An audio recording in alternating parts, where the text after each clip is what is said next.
Hello, everybody. Welcome to the Red Devil Experience. My name is Eric. How you all doing? Chelsea 1, Manchester United 0. Another loss in the Premier League for Manchester United. Gonna be quite honest. I mean, it was a bit of a dull game. I think both sides kind of lacked, initial thoughts before we get the conversation rolling, and really break it down a little bit more. I think we were, at least in the first half, we were the better team. We were the better team all around in the first half, but it wasn't good enough. It wasn't good enough. We didn't do enough. We didn't create enough. There was small moments, small periods of time where we looked half decent. I think everybody could probably say it was better than last match, but I mean, last match was literally just absolutely horrible. So, I mean, the bar isn't really high on that one. But yeah, I think, if I could just sum it up in a couple words, just not enough all around the pitch. But mostly really the attack. And I think this is why we're seeing, stories about, really revamping the attack. The attack for us is absolutely dead on all fronts. Rasmus Højlund was just absolutely just bad. He was absolutely shocking today. He was non-existent. He literally played no part in the game at all. Now it's one aspect where, if chances aren't created for you as a striker to be able to get a shot on target or something, that's one aspect. But another aspect is, I mean, he didn't win any battles today. He didn't do anything. He couldn't do anything at all. So, I mean, it is just, not good. I'm actually quite concerned. I probably wouldn't. I don't know if I'd start him in the final, to be quite honest, because the way he played today,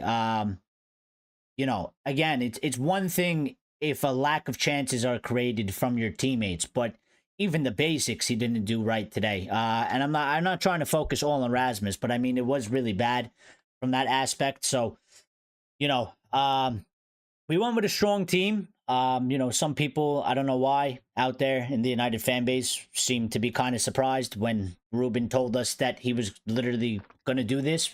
And he was going to play pretty much a team that's close to playing in the final. He was going to play them in the match today, and I think that's what he did. Maybe he might switch around one or two players or two or three players or something like that. So, but yeah, I think he went with that.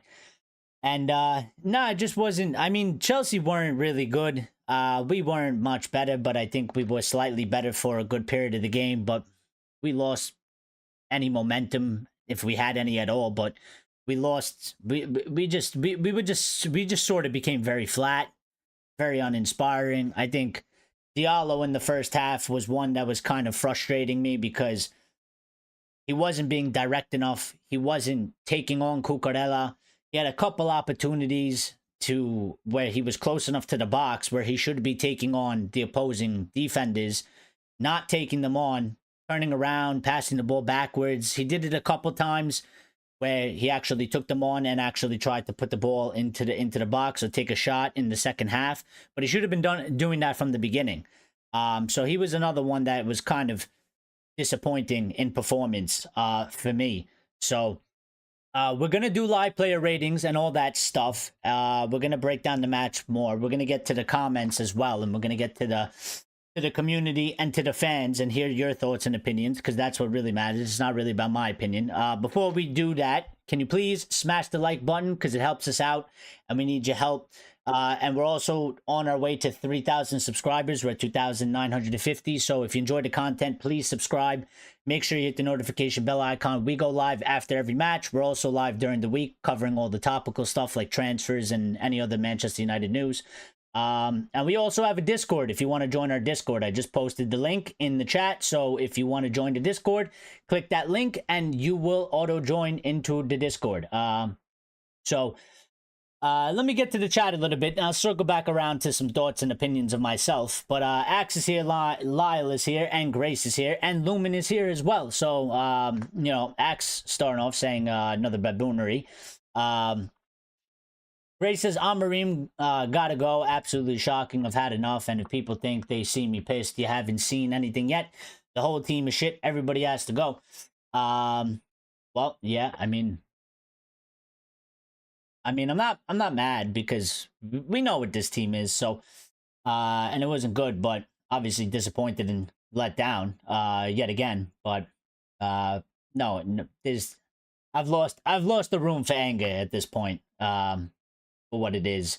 Axe says 18th losses. Lumen says not only Rasmus is shocking, but also superstitious. Who's that? Lyle says, I'm glad there were no injuries. Well, I mean, if you're going to try and pull out some positives for today, I mean, I guess that's probably one of the few that there were no injuries. We went fairly strong. I think a lot of people were concerned about all that. I wasn't too concerned. I mean, I was a little bit concerned. I'm not going to lie or anything. I was a little bit concerned because, we went fairly strong. But, Ruben said he was going to do that. So I wasn't surprised by that or anything like that. I just was a little bit concerned because I was like, I hope this doesn't totally backfire on him. To the fact that he's gone so strong. Hopefully we don't pick up any significant injuries, which we didn't. So is good. X says Amarim out. Yeah, that's fine. You could be Amarim out. The rest of us aren't. So, we know what we need to do to fix this team, and that is to replace these players. So, yeah, nobody's taking Ollie back. You live in another world, Axe. And Grace says bring in Daish. Well, no, because I mean, no, nobody wants Daish. Nobody wants Daish. So, yeah, nobody wants Dice. Dice is talking other crap the other day. So, but I mean, listen, the first half, like, let's just put it this way. We were looking all right. It wasn't bad. We still needed to create more chances and stuff like that. But overall, we were the better side overall in the first half, at the very least. Maguire did well. Maz was doing, was having a solid game. Hoyland was poor. But, I was thinking, what do you do here at the number 9? I was thinking about throwing Garnacho in. I mean, that's how poor he was. And putting Garnacho up top. And I was like, that probably doesn't work because Garnacho has a small frame. But I was like, we're really... It kind of felt like we were playing with 10 men at times today. So, Shaw was looking a bit sharper, which is good because we need to use him and we're going to need him, which is slight positive there. But yeah, I mean, the number 9 position, we're clearly lacking there quite heavily. And then across the front attack anyway is dysfunctional, discombobulated. And Ahmad was too quiet for me. I needed to do better. And, just a thought for Spurs. I mean, if Rasmus had a hard time today against Chelsea, and the players back there who are quite physical specimens with some good speed. I mean, he's going to have a hard time against Christian Romero, who's probably going to eat him alive. So I don't know what we do for the final for the striker because I'm quite concerned in that aspect. And I think I don't know what we do there. Grace says 4-4-2 settings. Yeah, but the problem with Daesh and 4-4-2 settings is it'll get you some points, but it's not going to get you anywhere. So, again, it's not really the biggest problem that we have. It's literally not the formation.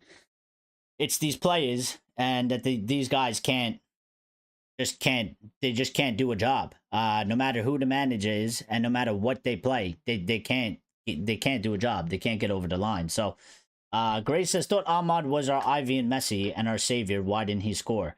I mean, but he finished second in player of the year voting. So he's clearly one of our better players. But yeah, I mean, I don't know. What do you want me to tell you? So, win the final or leave. Well, he's not going to leave. So wishful thinking on your part, but it's not going to happen. So, Um, he's not going to leave, even if he loses the final. He will be back in the summer, and he will be here in the start of next season. That has been made quite clear from the club. So yeah, it's always the players. Stop backing shit managers. No, but it is always the players. I mean, it is the players again. It's always the players. You know, it is 100. It is 110% the players. When the club has bad recruitment and a shit squad that's been put together, no manager will make the squad play good. So until you figure that out and you fix that out, and what's up, Lions? How are you? Until you figure that out, nobody's gonna do anything. So I'm not too pressed about the manager because we're as a football club, we are not in the position to be bitching about managers when our squad is an absolute disaster. And there's no manager in the world, and I'll keep saying this because it's literally, I mean, it's absolute truth. There's no manager in the world that will fix this team the way it is right now. Nobody's gonna make this team play to any sort of eliteness at all. It needs improvement regardless. Obviously, they shouldn't be this bad. And that's come with, things that Ruben has done. But yeah, nobody's bringing us to the promised land with this group of players. So it is what it is. Lions is Dice in. Oh no, I see where this evening is heading. Listen, this is what happens when we lose a match. I mean, I'm not too pressed at this point. It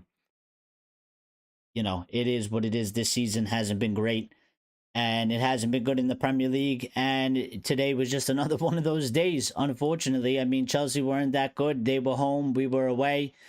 We were all right at times, but not enough. Not enough. They didn't push hard enough. But a lot of the players on the pitch, I mean, the decisions that they make and the things that they do, I don't know. When I watch the match, it really goes on them. I can't see it any other way. I mean, there's so many things that they do on the pitch that I question, that I don't really understand what they're doing, and why they do it. Too many extra touches, just not trying to drive forward enough. I just really don't get it. So it is 100% on the tactics. Yeah, no, it's not. No, it's not.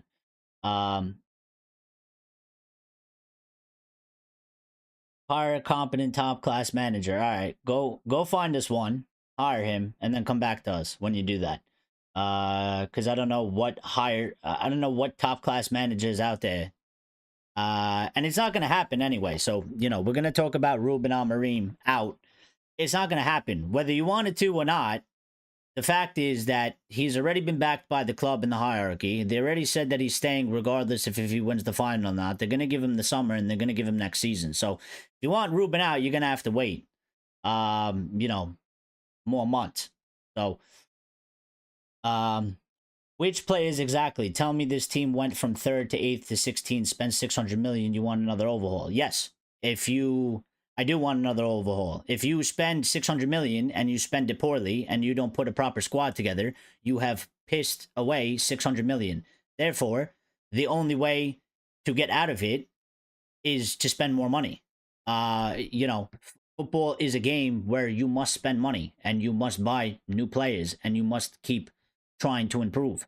So until we figure out how to actually build a proper squad that's cohesive and that goes together and complements each other and that can compete in the Premier League and has good mentality and attitude, along with skill, we must continue to spend money. There's no other option. It's not my fault. It's not your fault. It's none of the fans' fault. I mean, we're allowed to ask for whatever players we want, but we're not making decisions at the end of the day. At the end of the day, it's the people that are at the club and run the club and have run the club. They're the ones that did this. They're the ones that spend 600 million on a team that clearly is a dysfunctional team. It's the same group of players now that aren't performing for this manager that got the other manager sacked. So, it's quite simple. It's quite simple. I mean, this is the same group of players that they went from 3rd to 8th with injuries, and then started the season shit and got their manager sacked. And now they're playing for this guy and they can't put in a performance in the Premier League. So, I don't know what you're waiting for.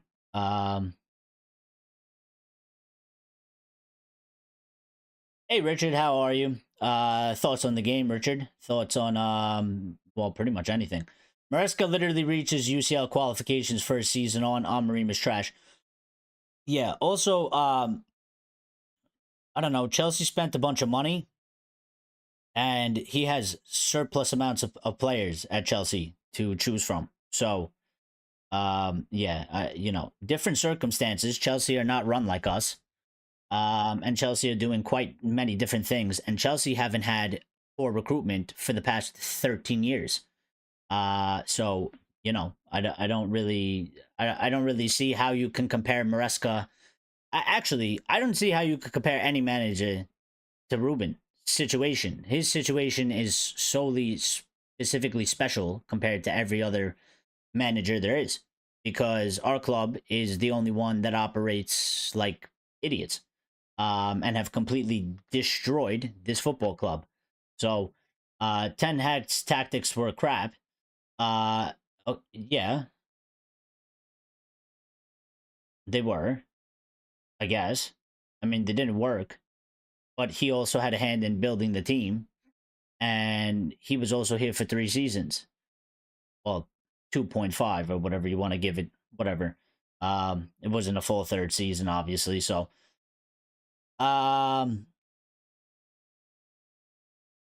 Richard says some good points, but it means nothing. All my thoughts are on Wednesday night. Well, I mean, that's kind of where our real focus is. I think you can maybe argue that's what the players' focus is as well, because they just don't seem to really be able to get up for it for the Prem at this point. I mean, they do a lot of speaking, and kind of similar to Maguire. I'm kind of tired of it. I don't want to hear the players speak anymore. Whether that's Bruno or whoever, Garnacho, Maguire, anybody. I really, whether they're performing decently good or not good or whatever, I really don't want to hear them speak anymore. Because they keep just kind of saying the same things over and over again. But I just want you to do your job on the pitch, which you clearly can't do, or won't do, or haven't been able to do. I thought Harry had a good game. No, he did. He did have a good game. It was a good game. So, we are playing a back five and still conceding tons of goals. Yes. So I mean, we're not. I mean, today we didn't concede a ton of goals. We conceded one. But our big problem is that we can't score. Again, for me, I don't think. I mean, the defense needs to be tightened up and it needs to be fixed. And obviously, we're playing with not our strongest defensive line at the current moment in time. It's a little bit all over the place. But for me, the goals, one, we're conceding the goals. A lot of them, they're coming from us anyway. So we just keep hurting ourselves. We keep making mistakes we cannot be making on the pitch. We keep putting ourselves under pressure that we can't be doing those sorts of things. But also, what's hurting us the most is that we're not scoring. If we're scoring goals, the game changes completely. And maybe we don't concede these types of goals or whatever. But the fact that we absolutely struggled to put the ball in the back of the net is a big problem. Big problem. And I'm one that I build my teams from the front back. So I think that we definitely 110% we need to fix the attacking line, because goals win you matches. Good defense wins you matches too. But I mean, you could have the best defense in the world, but if you don't score a goal, you're not winning a match. That's just how I view it, and that's just how I see it. So, Grace is correct, and that needs addressing. Well, it does. But again, I think it's the dynamic of the team. I think the fact that the team can't score a goal, I think, puts more pressure on us defensively. and it allows teams to grow into the game, and they end up scoring. And we're not strong enough defensively, which quite worries me because I don't know at the point at time like he's doing this whole wing back thing with the defenders because I guess he's trying to be more defensive about it, but we're still conceding. So Bruno did nothing, send him to Saudi. I disagree. I actually think Bruno should probably play that position a lot more. I think Bruno should play that. I think Bruno should play that position a lot more. Chad says I did not watch the game. What did Bruno do? Bruno scored 17 goals today. No. Bruno played deeper. He played next to Cass, and actually, I think I like him there much better. I think it suits him probably better than as the 10. I think Mount playing in the 10 is probably better as well. But yeah, I mean, I don't know what we got to do. I mean, one, we need different personnel for sure, but two, we need a lot more training. We're hesitant to put balls into the box. Players are hesitant to do things on the pitch. They can't be like this. And then, when we're 1-0 down and it's the 75th minute or some shit like that, then they kind of just like, they're just like, yeah, F it. And they just start doing things that they should be doing from the beginning of the match. And that's how I know it's the players and it's not the tactics. Because when they're in a losing position, it's not like Ruben's changing the entire tactical outlay in the middle of the match. It's the players are just doing different things on the pitch because they're taking it upon themselves. But they don't do it they don't do it for a large part of the match. Why does it take 80 minutes and being 1-0 down for Diallo to start being a lot more direct and actually having a go and challenging Cucurella? Because when he did it, he was actually beating Cucurella. But for 60, 70 minutes of the match, it was like he was afraid to take on Cucurella. And it was like, well, but Cucurella is not really a good defender. All he's got is speed. Like, just cut him up like he did in the box 2 or 3 times. It's fairly simple. So, Edward says, if you coach us, we will be in League 1 in 2 years back to relegation. Well, everybody, it is what it is. Richard says, I was pleased to see Heaven on the field for a few minutes. Yeah, that was another positive. Trying to pull positives out somewhere. There's not a lot of them, but I mean, yeah, Heaven was one. It was good to see him back on the pitch. Good to see him get some minutes. Hopefully he'll play a bit, maybe a slightly larger role. I don't think he'll start because, he only got 10 minutes at the end. So I think there's probably like no chance that he starts for the final, but I mean, he could play some role. Maybe he comes on as a sub at some point. So, Grace's Manchester United versus Harry Amos Scunthorpe, managed by Eric. Well, listen, you wouldn't want me. I don't even want to be the manager. I just want to be in charge so I could get rid of all the players. I don't need to be the manager. The manager's a lot of that's too much responsibility for me. That's a lot of things you got to do. You got to do a lot of shit. You got to be, game plans and tactics, and that's a lot of work. I take the more approach, the other approach where I kind of just view things from the director's box, make my assessment, go to my guys, say, all right, these guys out, you're shit, you're not good enough, get out. I would clean up the team nicely. But me as manager, nah, I don't really want that responsibility. It's too much. Too much things you got to deal with. It's too much. Fine says, man, I miss my hair. Yeah, I wish I had no hair. 25 pounds today for a haircut. Number 3, back and sides and flat on top. Yeah, I mean, the haircuts are getting expensive out here. So, Grace says, I've heard your opinions. You could maybe manage your tier 6 multi-side on FM Manager. No, well, listen, I could definitely manage a smaller side for sure. 100%. In real life, 100%. But no, I wouldn't. I don't want that. I don't want that. That's too much work. It's too much work. Unless I get paid a good amount of money, it's too much work. It's too much work. I don't want that. I really don't want that.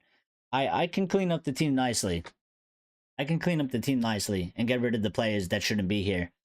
Um, and build the squad. I could do that part. I could do that part for sure. Richard says I've won the quad 47 times on FM 2020. It's nice to pretend sometimes, isn't it? Yeah, I take over. I take over, and we win every single trophy. Immediately in the first season. And we go undefeated as well. I don't lose matches, so but yeah, I mean, listen, we listen, we got a lot of work that we got to do. I mean, it's fair and simple. When Anna's here speaking, I mean, I really don't want to hear the players. Um, Ruben speaking.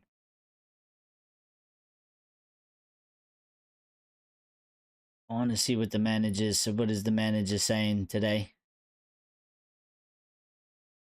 Manchester United is a stat for you. Manchester United have now failed to score in 15 Premier League games this season. Only Leicester City have scored in fewer matches, 16 in the division this season. Again, for me, and that's fine if you hold the different opinion, but for me, the attack is the biggest. One, it's the biggest issue, but two, it's probably I hold it the most important.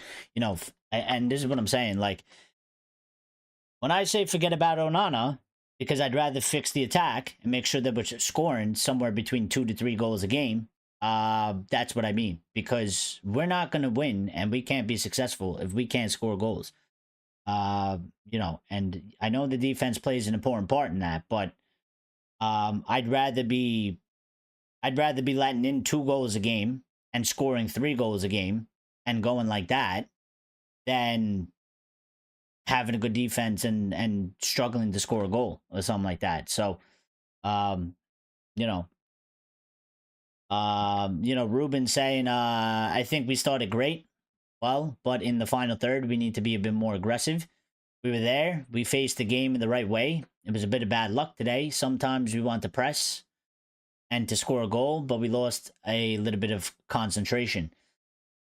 Well, I don't know. I don't know about bad luck because I mean I don't know what was really unlucky. I think Ruben. I think I agreed to the point of that. In the final third, we need to be more aggressive. We need to do more. We need to push further, and we need to put the balls in the box. I mean, I don't understand what the hesitation really is. We do all the work to get to the box, and then they just don't do anything with the ball. I don't really understand what is the big issue. I really don't get it. And I don't. Again, if you listen to the manager, I mean, the manager is not lying. He's not making shit up. He keeps telling us these things, but the players aren't doing it on the pitch. So like, I'm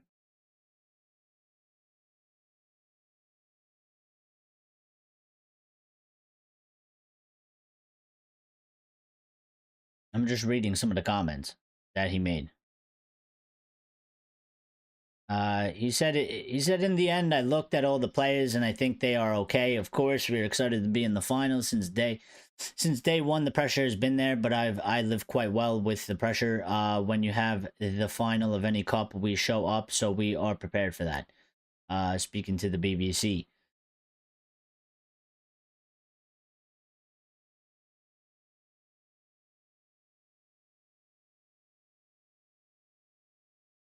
Yeah, I don't think he really has anything really left to say. I think the biggest thing that he wants to say is that this squad and this group of players just isn't good enough, and I need to change them. Um, but he still has to use them in the finals, so you can't say that.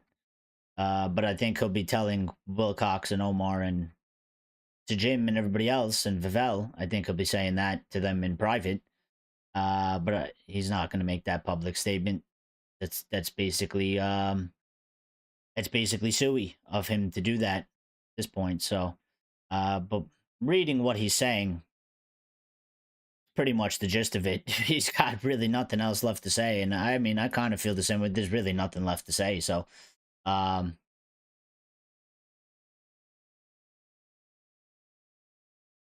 Did Sancho? No, Sancho didn't. Sancho didn't play. Sancho was sat there with diamond earrings bigger than his fucking ear, looking like a prat. He can't play against us. Sancho was not on the bench. Sancho can't play against us because Sancho was on loan. So Sancho wasn't even in the squad. He wasn't there. Um,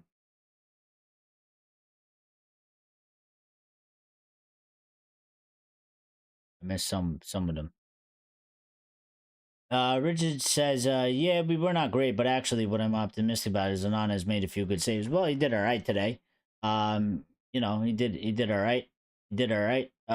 He didn't have much to do with a large period of the game, but yeah, he did some good keeping actions, which is all right. Again, I'm not too concerned really about him. I know he has a mistake in him here and there, but our bigger problem and our bigger issue is that we're not scoring goals. We're not scoring goals. So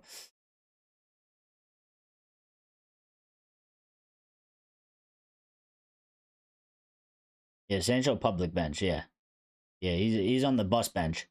Um, Chad says I've never seen a player of the year have so much fans from his own club that don't like him. Well, I mean, he's won 4 of them, so he's tied De Gea and he's tied Cristiano Ronaldo for Player of the Year. So, yeah, yeah, Sancho can't play against his parent club. So, let's do live player ratings, and then we'll jump in and out of things. Oh, I lost him. For me, Onana, just give him a 6. Um, you know, the goal, free header, 5 at the back, was still down a man somehow. Maz having to mark 2 people, was stuck in between both of them.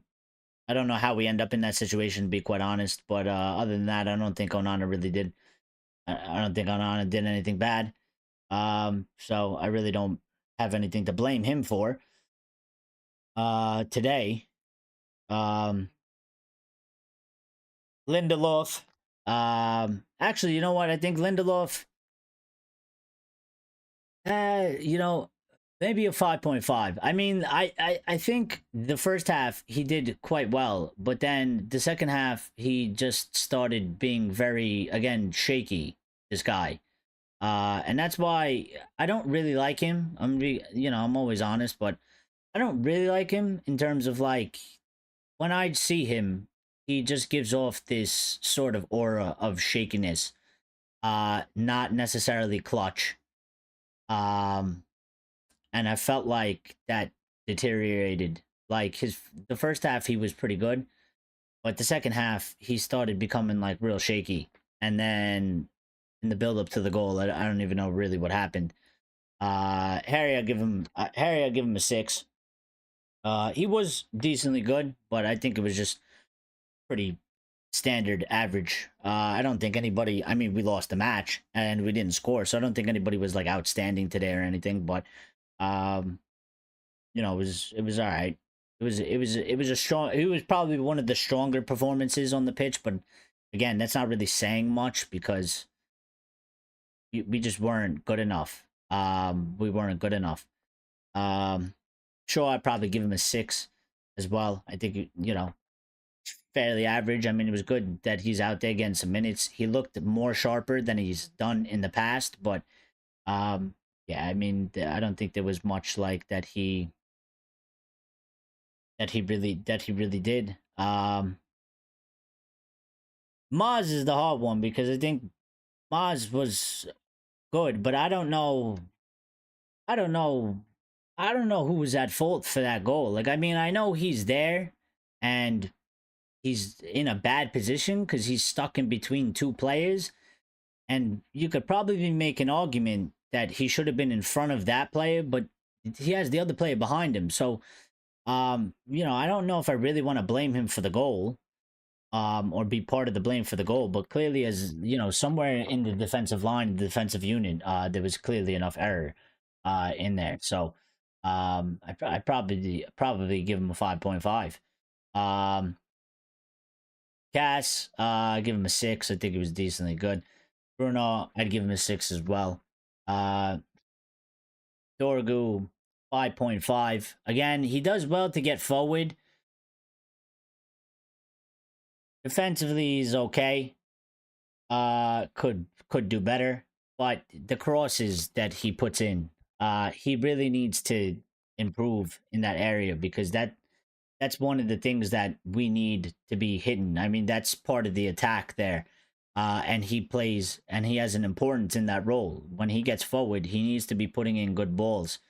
And he really does struggle to put in good balls. You know, it's it either doesn't go to our player, it goes to the defender, it goes to the goalkeeper.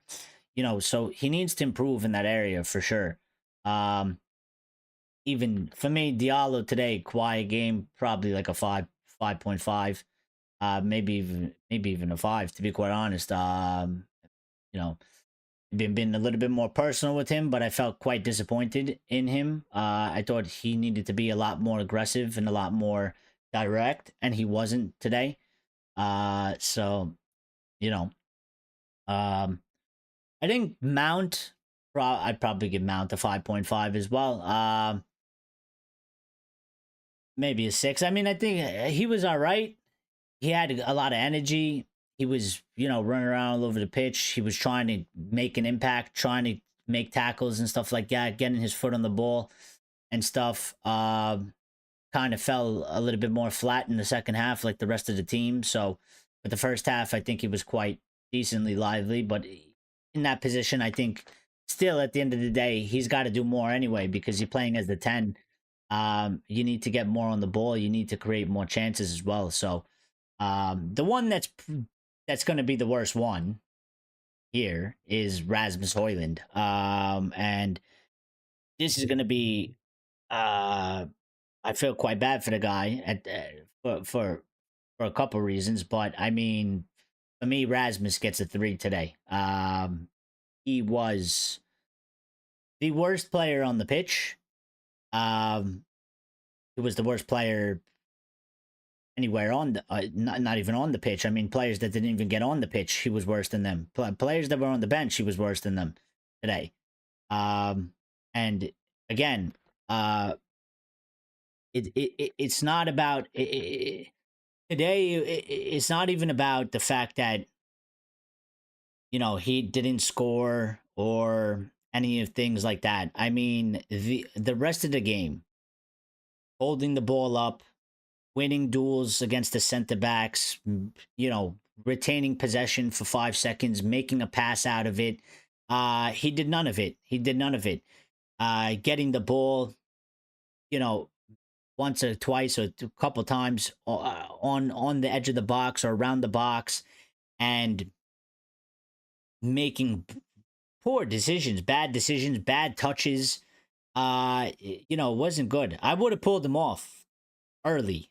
Like halftime, 50th minute, and just done something else. I wouldn't have kept him there. That's how bad he was today. And it felt like we were playing with 10 men for a large part of the game.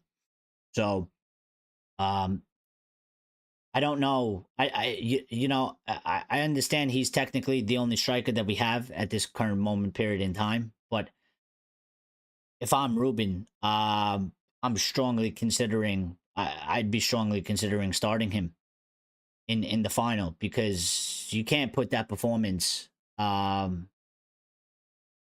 I have no faith for you to do something good in the final. And I don't know what tactical adjustment you got to make to try and change that. Playing somebody as a false 9 or something. But surely it's got to be better than that performance. So, it's not good.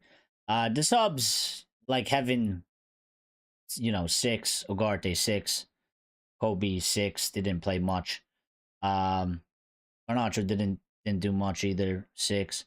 Um, and Ruben gets a 5. What does that mean? I don't even know. Man of the match.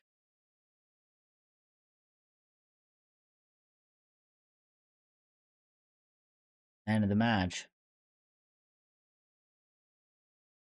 Probably Harry Maguire, I guess. I mean, he probably did have the best performance out of everybody, and that's not really saying a lot, but he probably was the strongest performer, most consistent over the 90 minutes. So, yeah, I mean, it wasn't great. Gray says Rasmus is 0. Well, that's fair enough. I can't argue with that. Can't argue with that. Not today. So everybody gets a minus 12. Well, now, I mean, minus 12. I think you got to lose like 7-0 or something. How would you feel if we played with a false 9 next season? Maybe sell Rasmus and play with 3 number 10s. Well, I mean, not opposed to it. I mean, I don't really, to be quite honest, I don't, I'm not saying this like in a mean way or anything. I don't really care. Whatever they got to do to figure out the attack and make it score goals, do it. If you need to play 2 strikers, if you need to play 3 number 10s, whatever you got to do it. At this point, I don't really care. Just fix it and figure it out. I'm not gonna sit here. It's not my job. I don't get paid to spend 3 hours to think about how you fix it. That's for them to do it. So, at this point, just do it. Just do it. We lost. Everyone gets 4s. Yeah, but that's not. I don't judge players like that. It's about what you do on the pitch. We lost 1-0. Chelsea got a good opportunity, and they put it in the back of the net. I don't give everybody 4s because we lost the match 1-0. The match didn't go that way. Mostly 5s, couple lower scores, two 6s, 3 6s, because I think there was some players out there that were all right, but I mean, there's nothing fantastic about the performance, so just standardly average. For everybody to get a 4, we should have lost 3-0. How can you trust Amorim at this point? Because I don't trust the players. It's not about trusting Amorim. It's about I don't trust the players. So I'd like to see the players be removed and changed. Hate this crap ass formation. Yeah, I don't really, I don't really care about a formation. Inter played the same formation and they're in the Champions League final. Formation is not big deal. Eddie Howe plays the same formation at Newcastle. They're way above us.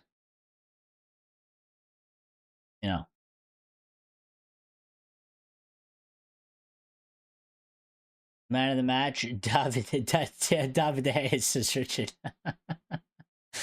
Maguire should be our striker Wednesday. Actually, Vespato Alicio, first time contributor here. Welcome. But you know what? That might be a fair shout. At this point, listen, if we weren't down center backs, as crazy as it sounds, I mean, Maguire scored a great goal. Offside by, I don't know, a blade of grass. Good cross from Bruno Fernandes.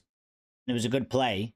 And that was the bit that was probably unlucky because it was unfortunate because it was actually a good play and a good goal. And I kind of forgot about it, to be quite honest, till you mentioned it. But yeah, I mean, Maguire finished it like our striker should be, made the movement like our striker should be, and was in the correct position like our striker should be. So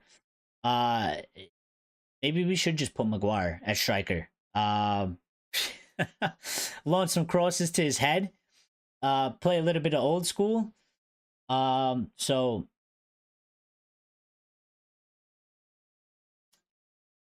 what chat am I reading? No, I was doing player ratings and then I was behind in the chat, so I was like catching up,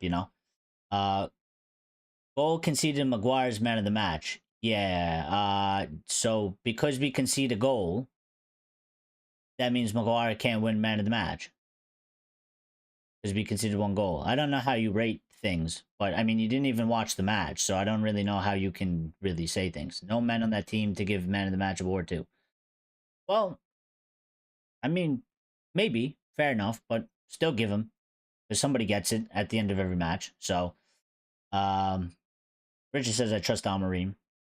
Chad says I didn't. And I know center back Maggie was nowhere for the goal. Yeah, I mean, but no. Interplay at 3-5-2, not a 3-4-3. It's the same. It's basically the same thing. It's basically the same. The 3-5-2 is the same as a 3-4-3. Is the same as a 3-4-2-1. It's all pretty much the same. There's slight differences, but they're pretty much the same. Pretty much the same. Was he in the picture when they scored? Yeah, he was marking his man, doing his job. And Newcastle gonna win the league like that? I don't know. Depends what they do with transfers. Obviously they have a decently well put together squad with attributes and characteristics that they can finish where they're finishing. And we don't. So if they continue to build on what they have, they could maybe win the Champions League. I mean, not the Champions League. They could win the Premier League. Maybe. I don't know. I don't know. Sir Matt had a very simple approach. No formation. Just go out and play to your strengths. I mean, I wish that kind of worked like that, but I don't know if that works. I mean, at the base, I mean, football is a basic game at the end of the day. We shouldn't overcomplicate things. Was Maguire in the picture for their goal? Maguire was defending, and he was marking his guy, and the ball was put into the cross. A cross came in, and it went to our back post where Maz and Lindelof were, and they had 3 players, and we had 2. And Cucurella was open, because I don't know where the fuck Diallo was, because I assumed Diallo should have been marking Cucurella, considering, well, actually, I don't know. No, Maz was there, but I assumed Diallo should have been there somewhere as well. So I don't know. Somehow we ended up down a man. Somebody was out of position. Somebody wasn't where they were supposed to be. But I know for a fact Maguire was marking one of the players in the box for the cross. So, but the ball didn't go near him. It went over his head, and it went to the back post. And Maguire's was towards the center or towards the near post more. So, give man of the match to our amazing Ruben Amorim. He's such a breath of fresh air. No, we didn't win the match, so he doesn't get it.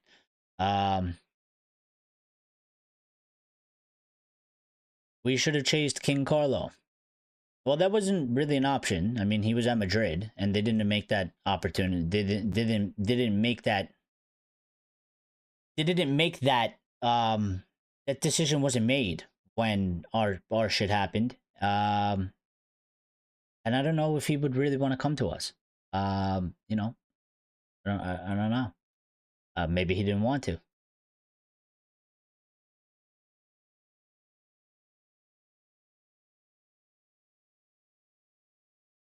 Yeah. But this is my point. Like, again, until we recruit better and we fix the squad and we get better players, you know, no manager is going to do well at this football club. So, I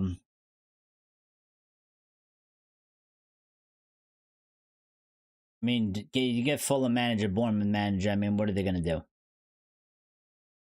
What are they really going to do? Have us finish 8th? Nobody's going to be happy with that. Everybody's still going to complain. They're still going to say he's not good enough. They're still going to ask him to get sacked. So, I know when I play center back, I control the defense unless my goalkeeper has suggestions. Gareth for manager, quote from Sean Dyche. Well, on Sean Dyche, I mean, Sean Dyche was talking absolute nonsense last time. Talking about, I mean, yeah, maybe he would have got some more points. Maybe. I mean, it's not even guaranteed because Sean Dyche's football is shit. And it's outdated. But the comments he made talking about he came here, played a 4-4-2, he'd do better. Be like, yeah, but you do understand you still get sacked, right? Like, what we're talking about is something of sustainability and a longer term type of thing. There's no future in Dice football. So, I don't know why he's opening his mouth in any sort of way. So, um, better than 16th. Sean Dice was talking shit. Sean Dice is a dumbass. Um, Dice is better than Amorim. No, he's not. No, he's not. No, he's not. No, he's not. Listen, you don't like Ruben Amorim's tactics, and you don't like his football. You're gonna hate Sean Dyche's football. Plain and simple. I mean, it's literally the most basic, worst football. It literally rivals Gareth Southgate football. Like the terrible. Um, how many times has he been sacked? Who knows? By the way, when he did say that, he did forget that Ruben did beat him. So I don't know. His 4'2" is so fucking great.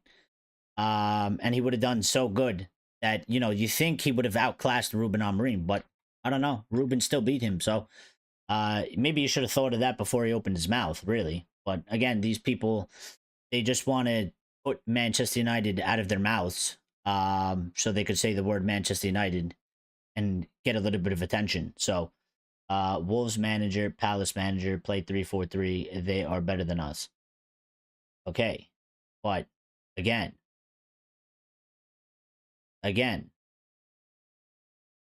All right, so let me put it this way, because now Axe has given us a list, right? He said Nuggets, Honeb, Scaloni. Said someone, please. Okay, any three of these managers, any of them, when they come here, if you give them this squad, they will not do good. For the way that they want to play, they won't do good. So what's going to happen is they're going to have to be here, and they're going to have to get rid of the team, and they're going to have to bring in new players to play the way that they want, because we actually don't have an identity. I mean, I don't know. Suddenly we were a team. How is it that we had no identity under Eric Ten Hag, but now we're supposed to have one if we didn't have one for 3 years? But the football club, the way the football club is run, and again, it's supposed to be run in the manner of the club itself is supposed to have an identity of football. That means that Jason Wilcox, Omar Barada, and all the other guys, the job is to pick and choose an identity of football and then build a squad and get a manager, because that's part of building the squad, to input a manager that goes hand in hand with the football. So if you don't build the squad, firing and sacking the managers literally doesn't mean anything, because we're not going anywhere. No manager can come in and do the things that you people are asking, because we don't have a football team. We don't have a proper football team. Nuggets wins EPL in first year. You are smoking crack, Axe. You are. He would not win. There is no chance in hell he would win. You honestly think that this team can win the EPL in 1 year? This team can't even win the EPL in 3 years with this group of players. If we kept this group of players for 3 seasons, it's never going to happen. It's never going to happen. It's never going to happen. Never going to happen. Gray says Ollie finished second twice playing his style, and you all moaned it was boring, but you support Amorim, who will finish 16th. Well, don't put that at me. I didn't say that, and I didn't do nothing. I didn't prefer Ole Gunnar Solskjaer, but shit happened. I mean, it fell apart on him in the 3rd season. Why? Because there was nothing sustainable in it. Also, they kind of fucked him over. Let's be quite honest. I mean, they bring in Ronaldo, and it kind of messed up everything for their whole thing. But who was Ruben's midfield at Sporting? Himland? Actually, I don't know. On a consistent basis, I can't really tell you. I know Himland or Hoyland, whatever his name is. He was definitely one in there for sure. And actually, he's a player that we don't have for sure, because we don't have a player that can kind of do both sides of the game, which he does quite well. Ugarte was there at one point. I don't know when he left.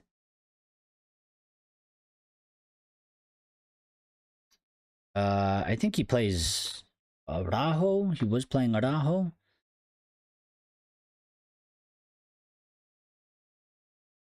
Yeah, I can't really tell you. So, um, who knows? We could finish 14th next year. Hoimland and Morita.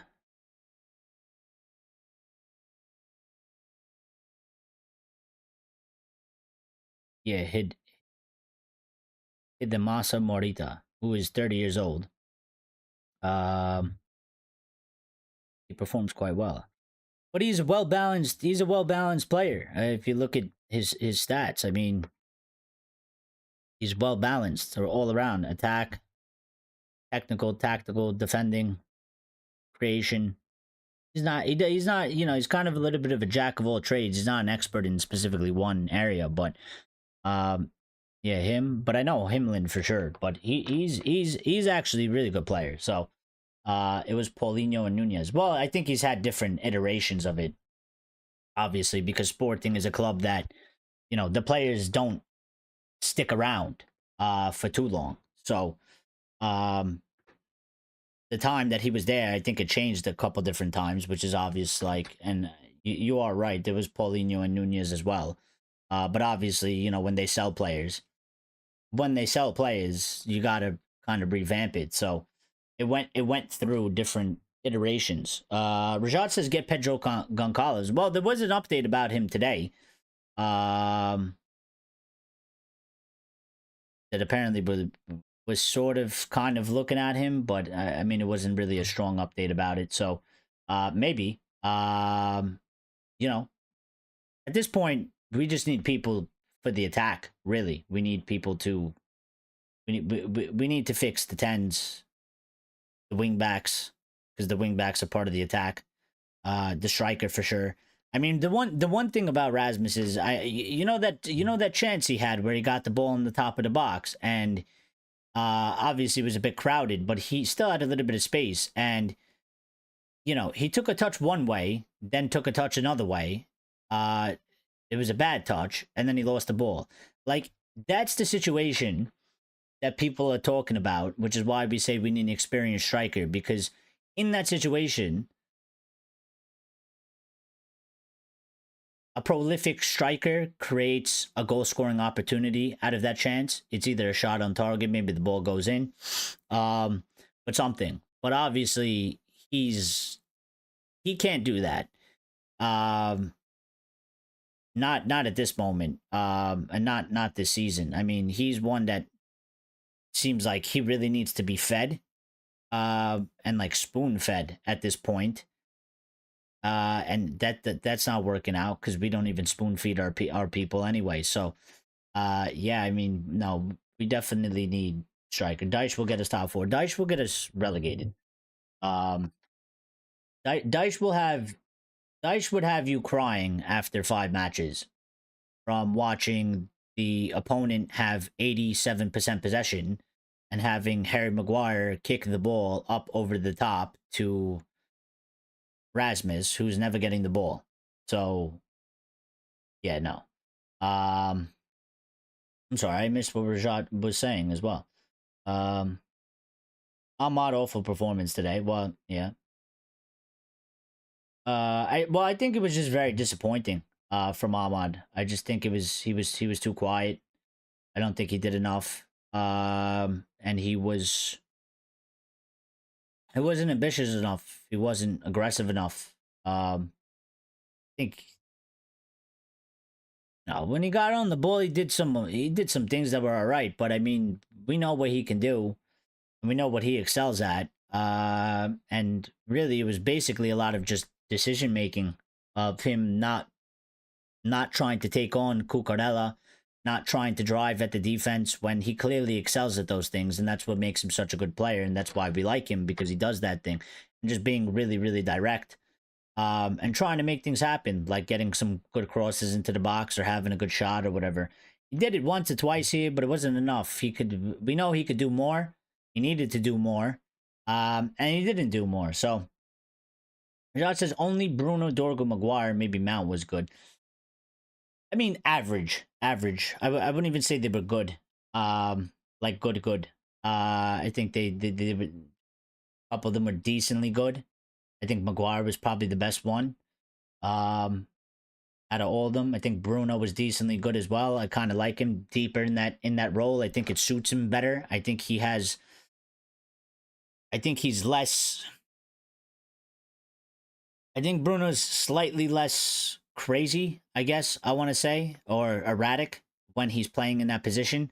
Also, he likes to run around and he likes to really get on the ball. I think that's actually a good aspect because sometimes in that midfield, especially when it's like Cass and Ugarte, which is the more defensive option, which still works well at times, but sometimes in that midfield, the players in the middle, like they don't get open. They go a little bit hiding when we're in possession and we're trying to play out of the back. One thing about Bruno is that he constantly wants to be touching the ball. He constantly just runs kind of all over the place. And I think it's better for him to do that in that area than to do it at 10.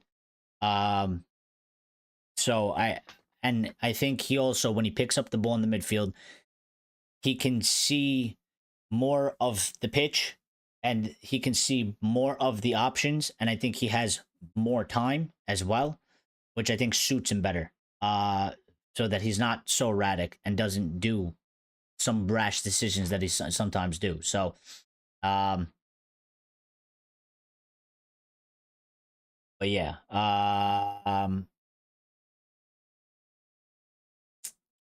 Chad says Paulinho and Nunez were sporting mids. They won when Bruno left. Vitinha is also better than him and Silva, and that's just mids from Portugal.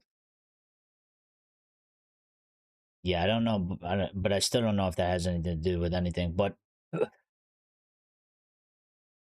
um, Vitinha, yeah, Vitinha. Tell me one manager post Fergie that has won and played in front foot possession attacking football successfully for a good period of time. Tell me one manager post Fergie. You mean our managers? Or managers in general? Because I mean, Mourinho doesn't play that way. Then played defensive counterattack. Van Gaal played. I can't even tell you what Van Gaal played. All I remember was that it was sideways and backwards and slow. Um, I don't know what Moyes did. To be quite honest, I don't even. I can't recollect whatever the hell Moyes did. Um, Solskjaer was kind of the only one that kind of played something sort of similar to it because I guess it was sort of United DNA. It was still counterattack, but it was actually quite good at a lot of period of times. But unfortunately, fell apart for him in the third season because we don't have proper projects. Um, and then Ten Hag didn't play that way. Well, Ten Hag had that at Ajax, and that's what we thought we were getting. Because that's what we wanted. I think that's what every United fan asked for Eric Ten Hag because they were like, "How you play at Ajax? We want you to bring that and bring that here because that resembles United, and we want to see that." And that didn't happen because he did whatever he did, and he said you couldn't do it, or he decided you can't do it. Whatever it was, didn't happen. So he didn't play that way. Um, and Rubens is supposed to be like that, but if you don't have the plays to execute it, I guess it doesn't work either. So, um, yeah, you play at 3-5-2, and you are scoring the most goals and you are outscoring every single team across the top 5 leagues. Clearly, it's attacking, possession attacking, played on the front foot.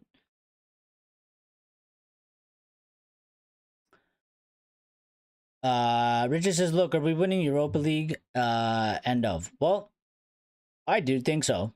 I do think so. I don't think it'll be straightforward. Of a match. I think it's going to be typical United fashion, where it's going to be pain in the ass and a struggle. And there might be maybe there's some worrying moments in there, but I think at the end, we'll come out on top. I do. Uh, I do.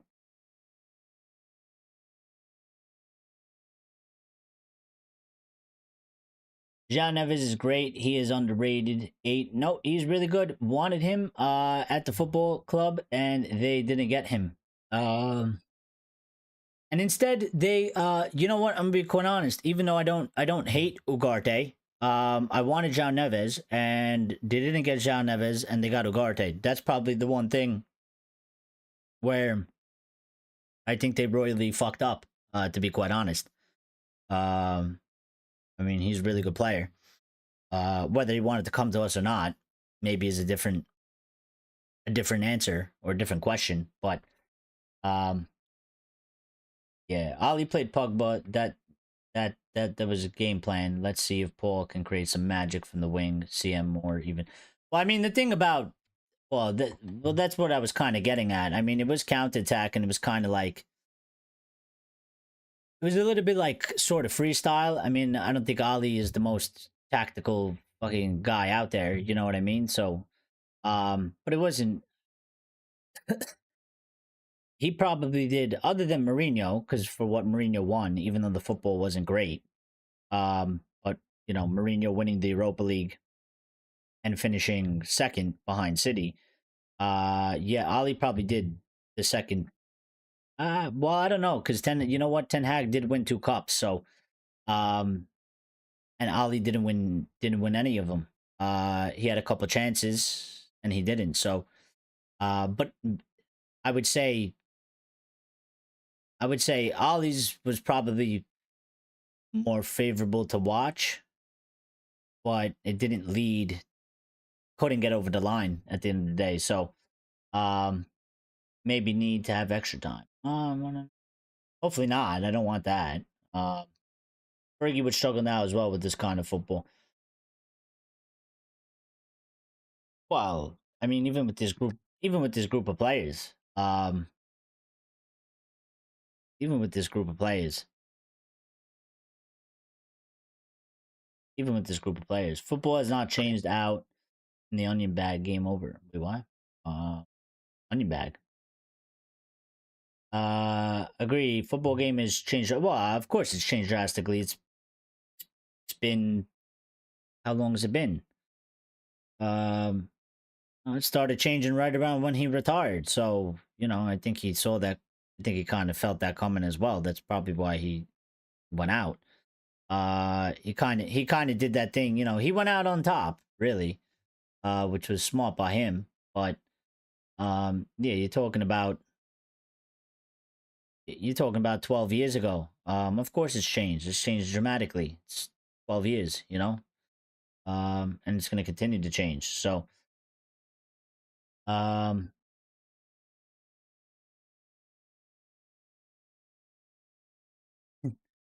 what is up with Bruno hate talking about midfielders that Man United doesn't have is kind of irrelevant to me.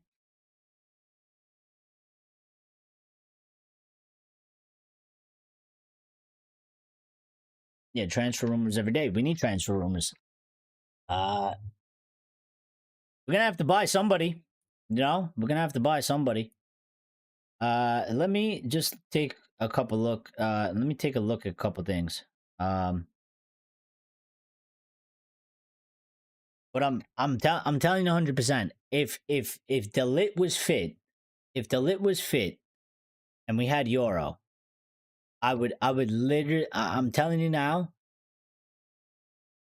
there would be like a 70% chance that I'd start Maguire as striker at this point.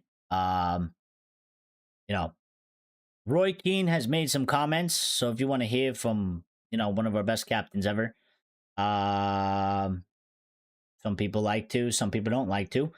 But Roy Keane, speaking on Rasmus Højlund, says big clubs have strikers who can produce something on their own, even without service. You don't see any game. I think he said you don't see any in-game intelligence in him. He needs support, but he has to do better. I 100% agree with Roy Keane, and that's kind of what I was touching on and trying to get out before.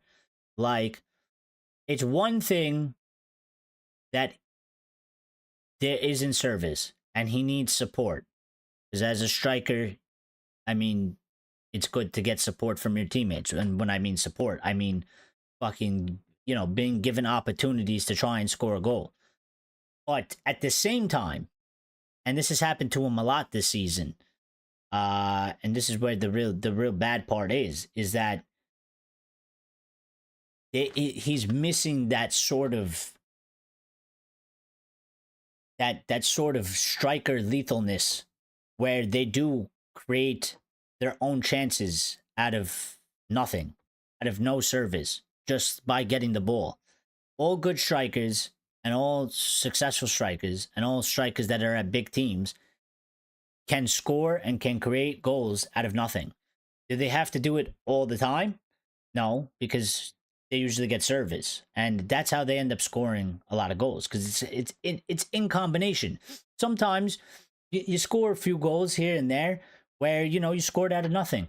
And that's on the striker's job to create that chance as well for themselves and score out of that.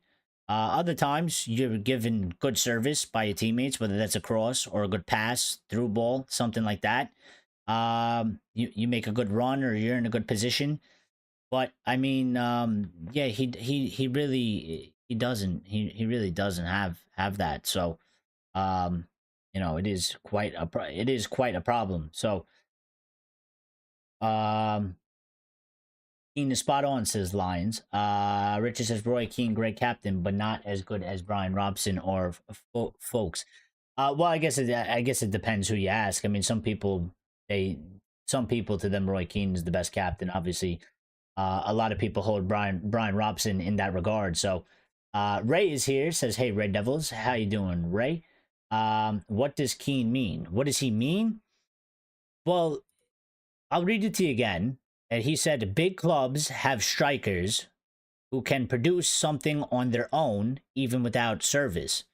You don't see any game intelligence in him. He needs support, but he has to do better." What he's trying to say is the top strikers, the big strikers, sometimes they score big goals in matches and it's out of nothing. It's not like they've been given a clear-cut chance. It's not like they've been given a one-on-one with the keeper. It's sometimes they get a ball in and around the box. It looks sort of packed. It doesn't look like there's sort of any... It looks like there isn't sort of any chance to really be had, and they do something with the ball in their feet to create space to get a shot off, and they put the ball in the back of the net. That's what he's saying. He's saying Rasmus doesn't have that. And again, I mean, it was clear as day. Today, when he had that ball on the edge of the box, an elite striker or somebody that can create without service doesn't do what he did. I mean, he didn't know which way to go. He went one way, he went the other way. He then had a poor touch. He wasted all the time. He wasted the little space he had. He could have done something with the ball there where he turned and, been able to take a shot or something, but he messed the whole shit up. And that's what he means. That's what he means.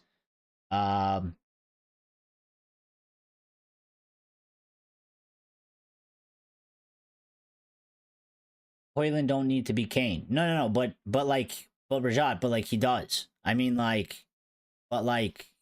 Rasmus doesn't need to be Kane, but like the striker at Manchester United needs to be like that. Yes, they do, 100%. Because that's what elite strikers do. Go watch some of the goals that Isaac scores if you haven't seen them. Go watch some YouTube clips. Go look at some of the top performing strikers out there, even somebody like Gyökeres or Osimhen. Not every goal is like them getting some type of service. They score plenty and a handful of goals of them creating their own chances on the pitch by doing things on the pitch when they have the ball on their feet. Rasmus clearly can't do that. Rasmus is at the point where he really needs to be fed. And he's struggling even more because we don't know how to feed the striker, and we don't do it anyway. But so it's both sides. He doesn't get support like Roy is saying, but also at the same time, he's also not scoring, and he also has less goals because he cannot create goals out of and chances for himself, which is not something that you could do. Richard says, well, Roy is correct. Dennis Law, Rude, Dwight York, Dwight Wayne, and Andy Bryan, Brian McClare, Mark Hughes could all find a goal. I mean, but yeah, but I mean, that's what I'm saying. Like, the top players, you have to have that ability. Ray says Rasmus is young, give him time. The whole team is shit. I mean, but the bigger point, Ray, is that we can't continue with him as the main guy. Like, we need a striker. He's clearly struggling, and he clearly doesn't have the things yet. Now, whether he'll ever get them or not, people write him off and say that he won't ever have it. Whatever. You want to argue about that, that's a different topic. But at this current moment in time, as a striker, he doesn't have the technique, the ability. He doesn't have it. He doesn't have it. Getting that ball, when you get that ball in that position, you got to spin, you got to turn, and you got to know what you're doing. You got to make the decision before you even do it. He's hesitating. He's thinking too much. He's clearly, obviously low on confidence and stuff like that. But there's some key aspects for somebody at Manchester United as the striker, and we are struggling to score goals. We have scored. We haven't scored. I don't even know where that statistic went, but it was like something in like we have failed to score in 15 matches in the Premier League this season. The only team that has failed to score more than us is Leicester, and that's 16, and they're relegated. So, it is a huge issue. It's a huge issue. Why not coach him on that then? Well, you can coach to a certain extent, but that doesn't mean that you have to have. Well, you can try and coach him. Doesn't mean it's going to be successful, and doesn't mean it's going to work. That's why managers opt for players, because there's players that naturally have this talent or naturally have this ability. I mean, he's 23, and I'm going to be quite honest, he's never really showed that since he's been here at this time. Even last season when it was like decently okay, doesn't have it's not part of that natural ability. And yeah, he's still sort of young, and the strikers, they can get to a point where they're 27 or 28 and they go into their prime, and maybe they're really firing by that time. But for what we need right now, and this is why I keep saying that I don't want Liam Delap, because we need a ready-made elite striker, somebody that's going to do that sort of thing. Liam Delap, he might have some good abilities. He might have some potential because he's a young guy, but he doesn't have that eliteness. To me, Liam Delap is a gamble. Whereas Osimhen or Gyökeres, they're going to get you goals. How many goals? Big question, depending on how probably the team operates. But they're going to score. And they're going to do more than what we're doing now. So, you can't be a good striker in this United team. We have no system going. Well, but yeah, but you can't. But at the same time, you got to do more. It's one thing. It's one thing if there's a lack of goals. It's another thing at the things that's happening with him. There's it's one thing if you're not scoring enough goals because we're not providing enough for the striker. But at the same time, he's not doing himself any favors, because a striker needs to be able to score goals sometimes without service, and he can't create any opportunities for himself. Especially like in a match today when he's getting absolutely bullied by the center backs of Chelsea. He can't he can't win a ball in the air. He can't win an aerial duel. He can't hold on to the ball. He can't make a pass. He gives the ball away. He's doing bad touches. You can't have that. You can't have that. So I mean, today was really, really bad for him. Again, I'm not one that like. All I'm saying is whether he stays here or not, because I'm not really gonna say let's. I'm not saying like to throw him out the door or anything, but for sure, 110%, we need another striker, and we need somebody that's experienced. We need somebody that's sort of elite. I think that's the one position that we shouldn't be compromising in like potential and sort of just like taking a massive gamble on it. For me, the striker position is one of the most, if not the most important positions on the pitch. So, filming hockey. Tonight I was actually filming hockey when United was playing. Players scored 5 goals in the game. Hunger is important. Rasmus is not a killer. Well, I think that goes to the point of right now he's just really he's really down on he's struggling like mentally, like with confidence and stuff like that. I don't think it's getting any better, but um Richard says what was that Richard comment that I lost it? Richard says, I think he is not a Premiership level. However, it was unfair to bring the boy to be our main striker. No, but I agree. And again, I think the price tag, obviously, clearly that we paid was an absolute mistake. And again, the incompetence at that level shows quite high. And how bad of a signing that it was, because we spent 72 million on him, and I don't know why. Still don't understand why we paid such a high fee. Don't get it. It literally doesn't make sense. But yeah, I mean, listen. The fact was, everybody said it at the time. They said we needed an experienced striker. That was that was 2 seasons ago. It was 2 seasons ago now. And we're still without one. So we shouldn't be doing a third one. So I don't agree with Ineos going for Liam Delap. I don't.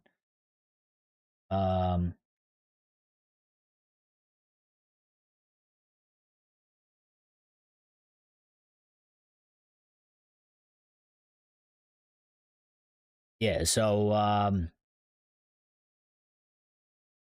let me see if I find a couple other things. Amarim, actually speaking of Rasmus as well, says he fights for every ball, loses a lot of duels, wins some duels. He needs to improve the connection. All the team has to improve. I'm really happy with him. He just needs to continue to work hard. I don't think Ruben's gonna say anything pretty much other than that. I don't think he's gonna come out and say Rasmus Højlund is shit. So I'm sure some people will take that last bit where he says I'm really happy with him, and he just needs to continue to work hard. I think they'll probably take that to heart. But I mean, as the manager of Manchester United, you're not gonna say that he was shit. Again, we have a final to play for. You don't want to kill, if he even has any confidence left. You definitely don't want to push it down further. So, but yeah, if that was true and he was actually really happy, I don't think he'd be asking for another striker. So, I know what it is. I mean, he's just giving the standard PR Manchester United manager response. I mean, there's people out there that they're like, he should tell the truth and say Rasmus is shit. I mean, that's why why they're probably unemployed, to be quite honest, because there's a certain way to behave when you're an employee, and clearly those people don't get that. I'm always amused by that, and always amazed when these people are like, "Oh, the manager should just tell them they're all shit." I'm like, yeah, if he did that, that wouldn't go well. There'd be consequences. So, Richard says, okay, guys, that's me. Thank you, Eric, and everyone's chat. Stay safe and well. Well, we'll see you later. I think we might be doing a show Sunday, Richard. So be on the lookout for that. I got to double check, and I'll let the guys know. We do have a Discord, by the way, Richard. I don't know if you have Discord. And I don't know I don't know if you know how to use it, or if you have it or whatever. But if you do, you can join it as well, because we chat in there when we're not live. So I put the link in there in the chat, and it's in the description of the channel as well. And I usually put it under the live comments. So you know, Andero is here. Andero says, Rasmus, we brought in at 20 to be our main number 9, which is ridiculous. He should have been bought as a developmental striker. It's a complete joke, the pressure he is under. He is trying his best, and I understand that. That's why I'm not like, listen, all I'm saying is the truth. I'm not like, I'm not calling him trash miss, and I'm not like screaming at the camera saying get the fuck out of my club or anything like that. I'm not doing that. I'm being honest, and honest, the truth hurts, and it's rough sometimes. Sometimes it's nice, but sometimes it's rough, and it's not nice things. But I mean, I do agree, like, it was stupid and poor planning, and again, poor execution from the people at our football club. Did you bring in a 20-year-old from Atalanta who played one actual full season and scored like 11 goals or 9 goals, and you paid 75 million for him, and your original plan was to get a player like that and a striker, an experienced striker. You then just, within the span of a month was like, yeah, fuck the experienced striker. We don't need that. We just spent 75 million on this prodigy, who obviously wasn't worth 75 million.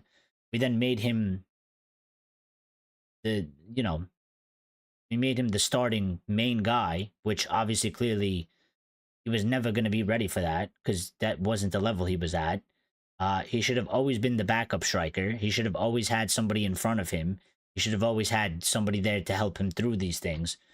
And again, we didn't do it that season, and we didn't do it this summer, when we could have, and we probably should have. Even though I don't know, maybe the argument was Xerxes, but for me, Xerxes isn't that guy either.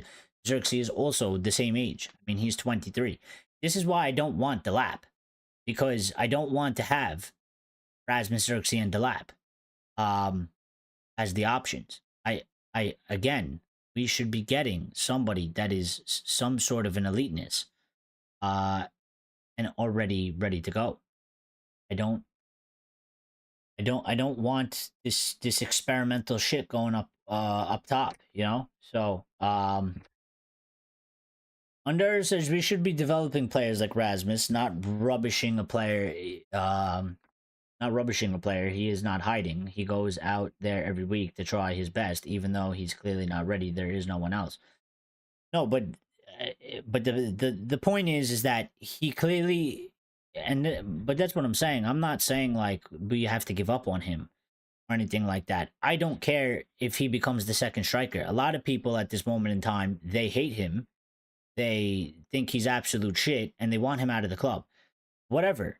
I'm not even against that. What I'm saying is, though, it's quite clear that he cannot be the number 1. He's not ready. He's not there. He doesn't have the things at this current moment in time. Like, for next season, he cannot be in this position anymore. He cannot be the only guy. He cannot be the guy that we're trying to rely on, because he just doesn't have it yet. If he gets it, but maybe he does, maybe he doesn't. But I'm not against him going in as the second option, or even the third option at some point, because there's all types of things you could do up front. If we get Cunha, you could put him there as well, and Xerxes can go up there as well, if he's available. But it's quite clear that, like, he cannot fill this position at this current moment in time. And it is our responsibility, the number 1, we should be trying to take better care of him because at this current moment in time, we've lit him on fire and thrown him into water with oil that's also on fire, and he is just surrounded by fire while drowning. Like, there's no escape for him. There is nowhere to hide because he is the only guy. Um, there's nothing else to do. So we need the striker. We need the striker, 100%. Um, Chad says we need quality. Rasmus is not a top prospect. That's a fact. Well, I think last season he looked. I think there was some encouragement behind him, especially at the end of last season. I think he finished it decently strong, and there was a lot of hope and sort of encouragement that he would go on to have maybe a better season this season. But clearly, I mean, this season across the board for the club has been just disaster. So I mean, it's not like he's the only one that's sort of performing bad. I mean, the entire team has performed bad because we're in 16th in the Premier League. And we flubbed another chance today because we could have actually went up to 2 spots or 3 spots. And we've done that too many times, obviously, and that's why we're in 16th. I mean, we could have realistically at the very I guess very worst or whatever, we could have actually gotten, maybe 11th or 12th or something like that. Realistically, but we've missed every single opportunity that we've had to get 3 points and move up just a couple places in the table so that we aren't in 16th. So, but I think Rasmus is a late bloomer. There's a player in there somewhere. Well, he could be. I mean, it's not like it doesn't happen, and it's not like it's unusual or anything. But that's kind of my whole point. Like, he's clearly struggling. He's clearly struggled. It's clearly a hard time for him. And just as a team and as a football club, we cannot be relying on just him. We know he's not performing well. We know he's struggling, and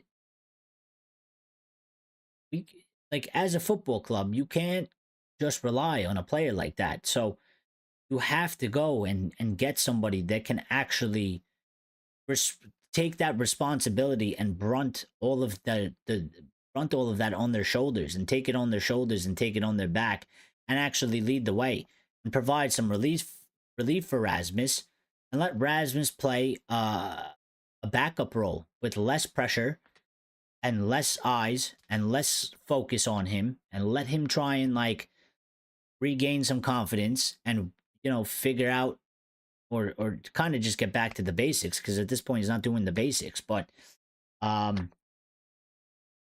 could be there a player in everyone somewhere. Quality is chasing Rasmus, but he is too fast. Well, no, but listen, I mean, but these things happen. I mean, it's also a possibility. I mean, what is he now? He's 22 or 23. I mean, in the next like 3 years, he could be quite good. In terms of like a striker where you say, yeah, he's pretty good striker, pretty good striker. But at the moment, what I'm talking about at the moment, it's just not happening for him. At the moment, we cannot rely on this. And there's also a good possibility that it just doesn't work at all. So I mean, this is his second season. He's going to go into his third season. Um, the first season was okay, for a first season, but it's not what we need more. And this season has been a disaster. So next season could be just as bad or just not good, plain and simple.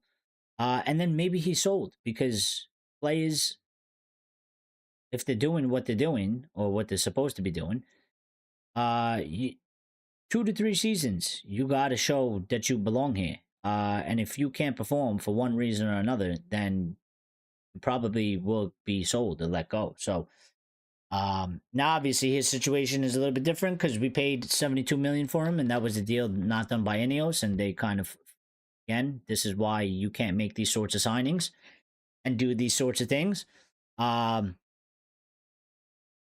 Because then it makes our life much more difficult to do that shit. Mine says I strongly believe we should loan him out to the championship next season. We definitely shouldn't sell him. No. Um no, I wouldn't loan him out. I wouldn't loan him out. For me it's two options. It's either you sell him or he plays the backup striker. Um I wouldn't loan him. I wouldn't loan him. Because loaning doesn't help. In my opinion, one of the problems is that we don't have options in the striker. For me, I would loan Cheeto out because I think Cheeto needs minutes, and actually, I think Cheeto needs to develop his game more, and I would loan Cheeto out. So I have no problem loaning Cheeto. I'd take Cheeto and loan him to a championship team for sure, and let him go play while he's still young. Because I think that he's not really there yet, and I think he needs to improve good good amounts of his game, and I don't want to see him really being part of this sort of fucked up process that we're going through. I think for Cheeto, we can avoid all that and just send him on loan somewhere, let him play his football, let him focus on his game, and let him worry about himself and developing, and not have to, deal with all the negative shit that's going on at United because he's young, he's 18, and he doesn't need to really be involved in this stuff. So I would loan Cheeto. But for Rasmus, I mean, the thing is that we need options at striker. Now, me, I don't really know if Xerxes got all that, but if you have Xerxes, Rasmus, and another striker, there's three options. Just in case one get injured, you still have two. Big problem that we have right now is it's really Rasmus, and kind of Xerxes. I mean, I still feel like Xerxes better at 10 than he is at striker. I don't know if I would necessarily lead with Joshua Xerxes as the striker, because again, these players like Xerxes, like Rasmus, they're not awesome, and they're not Gyökeres, they're not even Delap to a certain extent. So for me, if Rasmus stays, he needs to be part of the squad because we need to see what he can do at Manchester United and playing a backup role and see if he can improve, see if he can have some better performances. If he can't, he probably will get sold at that point. Ray says if you don't score, you don't win. Well, that's what I said in the beginning of the show, Ray, and that's why I said we need to fix the attack. The biggest problem, because people were mentioning the defense and talking about we're conceding all these goals, and I'm like, well, we conceded one today playing a back five, but it made it sound like we got scored on. We lost 3 or 4-0. We conceded one goal. But our biggest issue, for the reason why we didn't win the game today, like Ray said, if you don't score, you don't win. I mean, we didn't win the match today, not because Chelsea scored a goal. Well, technically, kind of, but it's not because the defense let in one goal. It's because the offense couldn't score. So we need to fix that. Ondero says, I think there is a player in there. He has scored 25 goals over 2 seasons. He can finish. He needs to be an understudy. I agree. Imagine being in his boots. The lad looks dejected. He turned 22 in February. No, I agree 100%. I mean, I'm not hating on him like that. I'm just stating the facts that, I mean, from what I saw today and what he's done this season, and I always agree, and I always said from the very beginning, I mean, we should have always had another striker. The striker should have always been experienced. He shouldn't have been the main guy from the beginning. We fucked him over for doing that to him, because he clearly wasn't ready. He clearly was never ready. It wasn't the same. Like, again, like Isaac was on a different level, and he was already at a different part of his development when Newcastle bought him from La Liga to where we bought Rasmus. And even Isaac still had to transition and build to get to where he is now. But Newcastle ain't the same as Manchester United. And Rasmus was in a totally different thing. I mean, Isaac was performing quite well and scoring a good amount of goals, and he already had some more experience.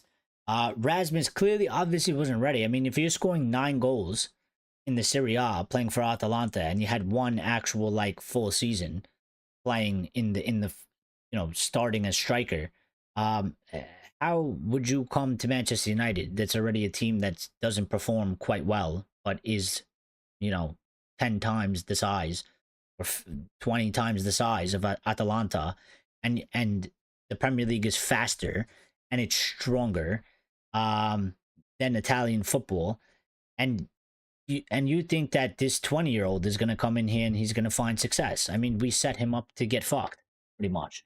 So, um,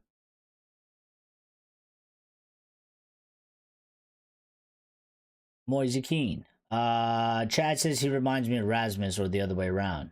Um, yeah, maybe something like that. Yeah, somebody that had potential, but he didn't really kind of fill it out. Andero says that's the thing as well. Having that price tag hang over his head. But I only mentioned the price tag because I'm not holding it over his head. Um, but you're saying which must be mega difficult for him as well. The previous regime was completely inept. Hope all is well, everyone. Yeah, I mean, yeah, I see. I guess I mean that's a fair point because maybe he feels like maybe it's even added pressure because he feels like the club spent a lot of money on me, and I'm not performing and I need to perform, and maybe that's added pressure as well. Maybe that's a dynamic because for us as United fans and football fans, and again we're outside the bubble and they live in the bubble. Rasmus isn't going to see it through our point of view. Like if I could take Rasmus and I could sit him down and just speak to him like face to face, I tell him, Rasmus, forget the fucking price tag because the people at this football club that who bought you are morons. They're idiots and they don't know what they're doing. And they should have never paid that money for you. So, it has nothing to do with you. Like that's on them, that's their fault. Forget that. Like I would try to make them understand that like, hey, the people at this football club are really bad at their jobs. Um and while they may have not been necessarily wrong for buying you, you shouldn't feel any pressure from 72 million because they're idiots and they overpaid when they shouldn't have. You know? So but because they live in the bubble, they're not gonna nobody's gonna tell him that. Nobody's gonna hear that. He's not gonna think that way. They live in a bubble. They look at it in a different way than us. So it's that's not really gonna happen. So um did Chad leave us? He said safe guys. I don't know what that means. Um, Lion says today Rasmus was right. Unfortunately, can't get away from that. No, but I mean he was. I mean he was really really bad. And I feel bad to a certain extent. For the guy because I think like things that Undero has mentioned that I completely agree with. He should have never been the main guy. He wasn't supposed to be because that's literally what they told us and that was the plan. And then they ripped the plan up and they were just like, well, he's got to, they essentially were like, we're gonna get a young striker and we're gonna get an experienced striker, and then when they realized that they spent too much money on the young striker, they're like, well, yeah, forget the experienced striker. We can't afford him now, so we're just gonna have to make do with what we got. And clearly, like they're fucking idiots. You know what I mean? All was well till 2015. This season. I mean, listen, we're all right. We're all right. It's fine. Yeah, it said safe guys. He basically said goodbye. That's what I kind of figured, but it was like it was short. It was short, so I didn't really know if he was tagging it on to another comment or he left out a couple words. But I kind of figured that. Um,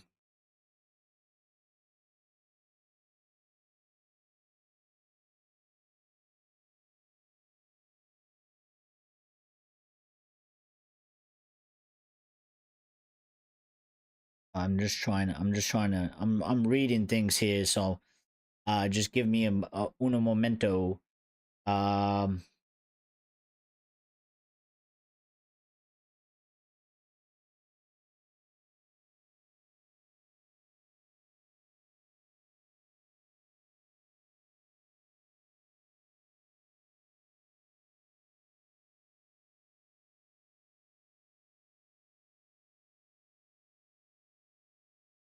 Yeah, I don't know. Apparently, Opta Joe has put something out that uh trying to trying to slander Ruben Amorim even further and paint kind of a fucked up even more picture. But apparently they're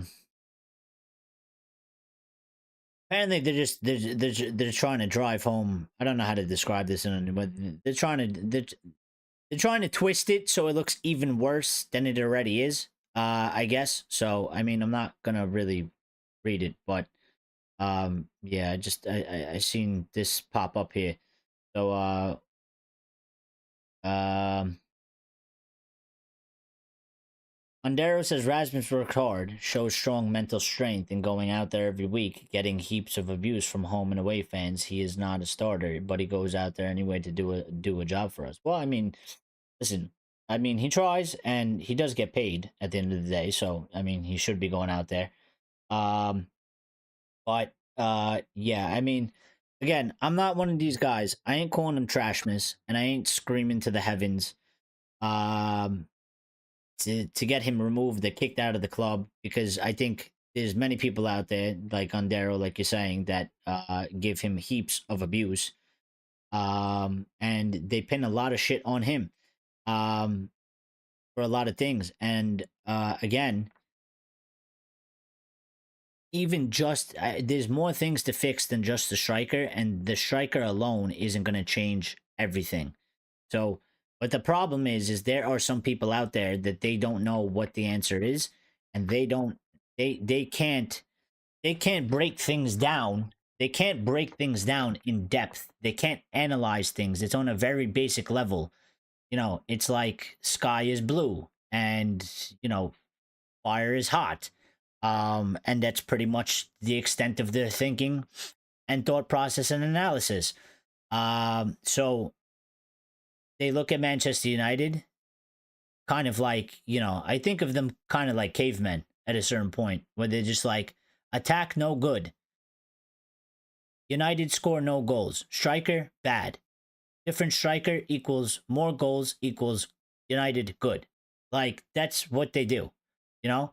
So, like, again, I think there's many people out there that they're being very, very, I mean, some of the shit that I see people say about Rasmus is quite disgusting. It's one thing to say he's not good. It's one thing to say he's bad. It's one thing to say you don't think he's got it to be the striker. I mean, you can say those things in that way, but to say the things in the way they say things about him and the names that they call him and the way they say shit, like a lot of them truly believe if you just take out it's kind of like Ruben. It's like if you just take Rasmus out and you put in a different striker, then United will finish, second in the Premier League, 2 points off the top, and we'll be back in Champions League and we'll be scoring like three to four goals a game. Like they solely only think that Rasmus is solely only the problem. When it's not, because there's obviously other issues in the club. Now Rasmus is an issue. He's not performing well, and he's struggling. And the striker position is one that needs to do better. But then also, the tens need to do better. The wing backs need to do better. The whole fucking team needs to do better. I mean, let's just put it that way. The whole team, the midfield, everybody's got to do better. The defense has to do better. So, um, Darius says the season can't finish quick enough for me. I think you and everybody else, pretty much all of us. I mean, I'm pretty much over it at this point. I don't want it. I just want it to end. I don't want to see any more Premier League games because they're just not good for us, and nothing good is happening in them for there. I wish today was the last Premier League match. Unfortunately, we have one more, so we got to go through all that on the last day. But I mean, there's only two more matches left, so thankfully, and one's a final, and hopefully we win it. I think we will. Um, just looking to see if there was any other things. I can't. Roy absolutely has ripped into Rasmus Hoyland today. So He said Rasmus looked like a kid out of the academy today. Um, but again, I can't even I can't even be mad at him for saying that. I can't even hate on him for saying that because you know what? It is true. I mean, the performance was quite bad. I mean, the performance he put in looked like a player that got their debut today and wasn't ready. Um, he looked sort of kind of like Ethan Wheatley. Like he just looked like somebody that just came on and just like wasn't up was struggling to meet up to the pace of the game. So I can't even I don't even necessarily disagree with him, but it's rough. It's rough all around. So many players would buckle under the pressure that he's receiving. Well, I think that's also why he probably is as well. I think he is being affected by that on Darrow for sure. Yes, he gets paid, but he's still a human being. We must not forget that we hardly create chances during the games as well.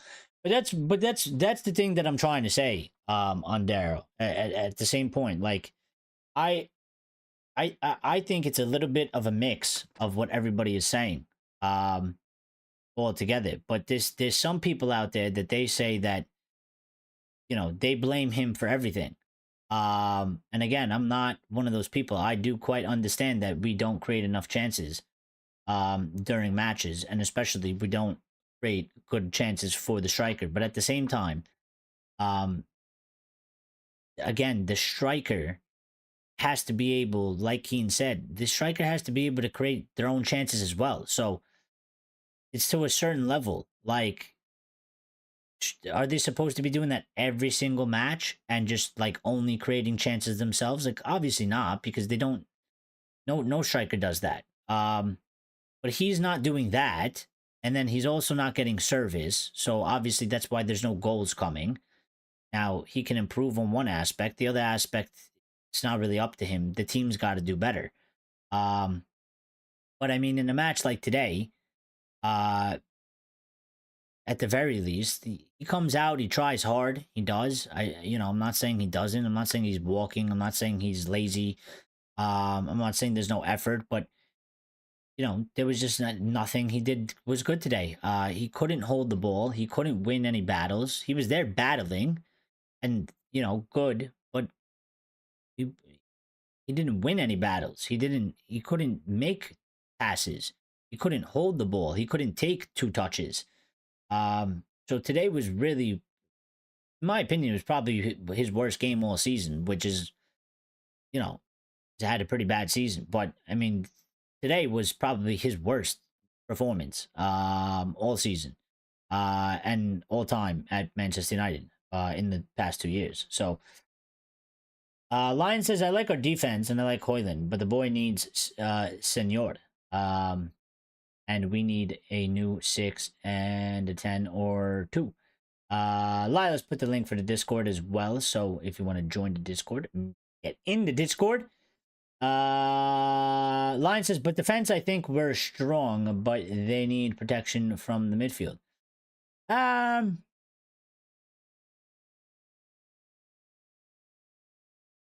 Well,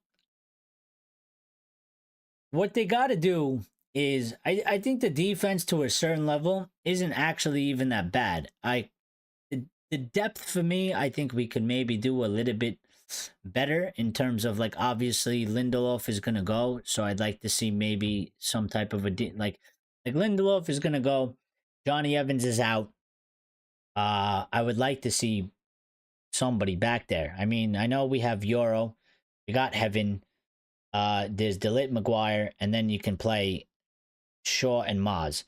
So that's kind of 6, but it's not really 6 because also at the same time, then there's still the wingback positions. But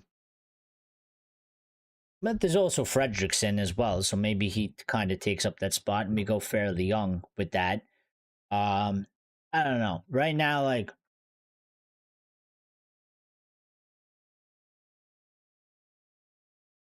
I feel comfortable when the back line is like Maguire, Delit, and Euro. Oh, there's also Martinez. We forgot about the fucking. We forgot about the butcher. We forgot about the butcher. The butcher's also there. So actually, yeah. So if Martinez is there, then we're okay. I totally forgot Martinez was part of the team. Shit.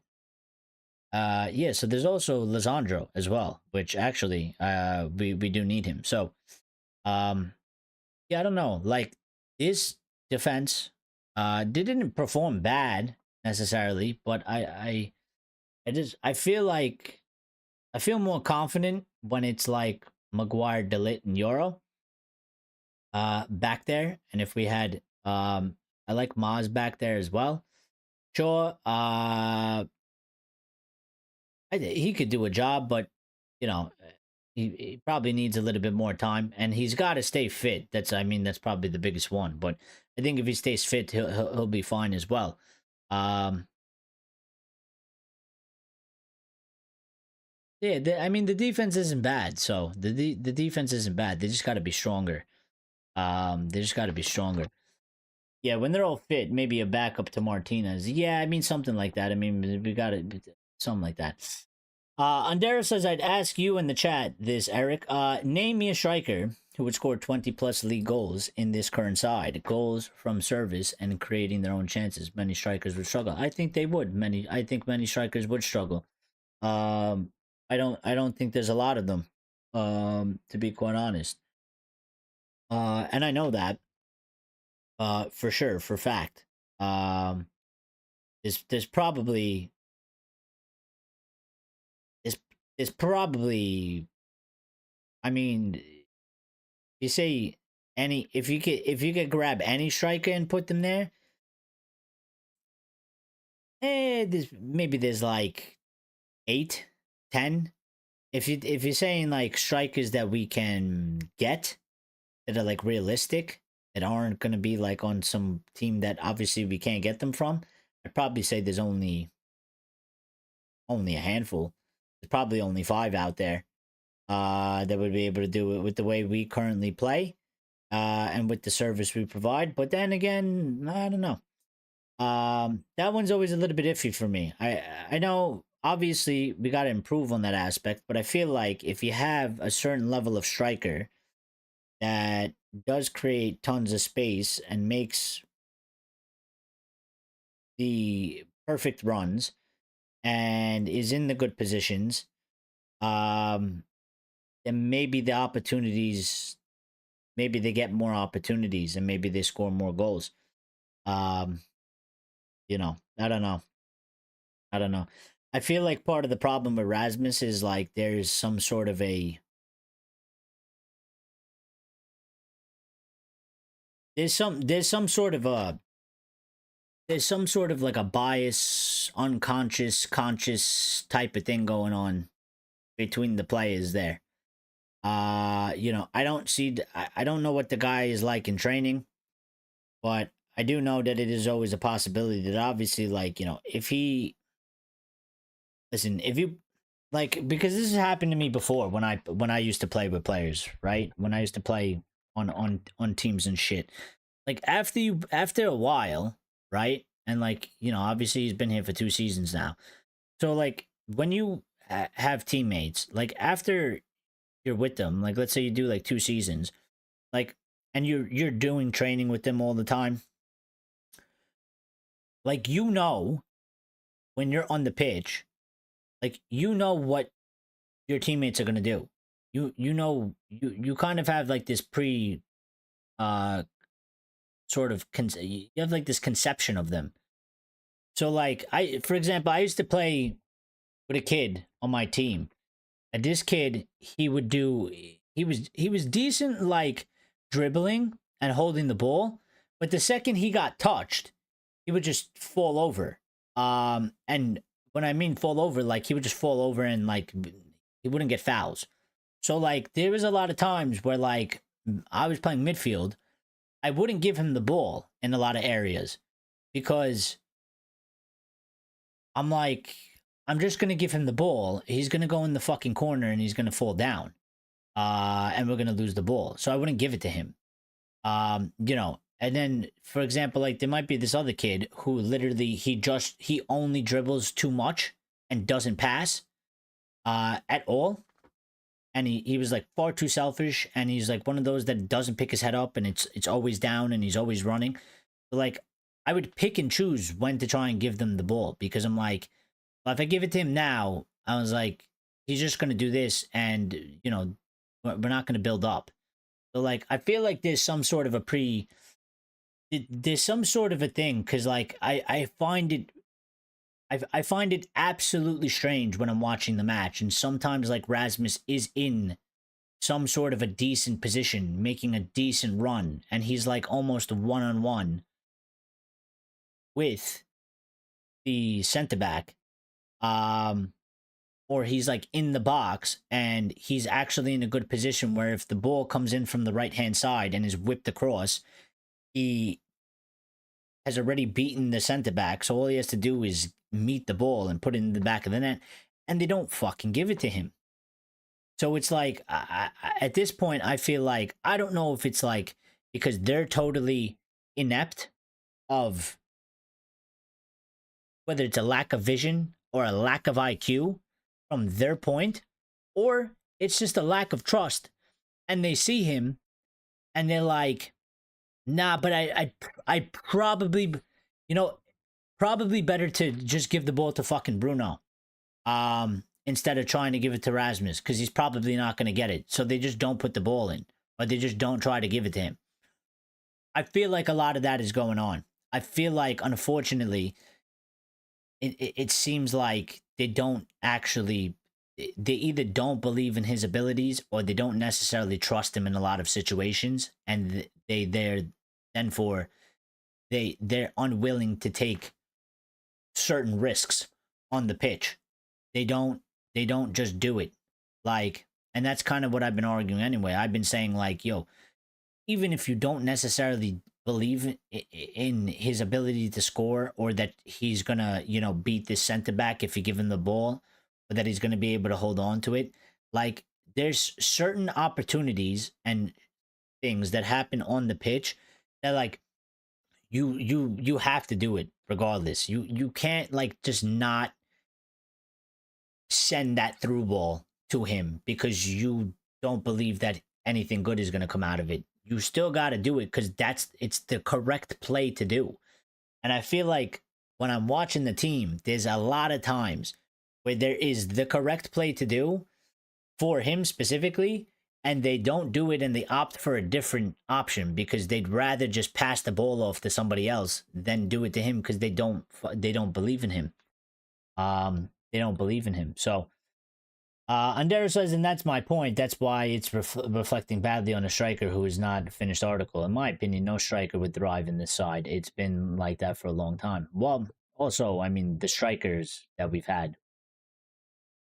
I mean, we haven't done right in the striker position. We also we haven't gotten proper strikers, which is another big thing. And I think at this point, I think United have actually, I think the players there that have been here for a couple of years now, I think they forgot how to play with a striker, because they've been sort of playing without one for quite some time now. So I don't think they remember how.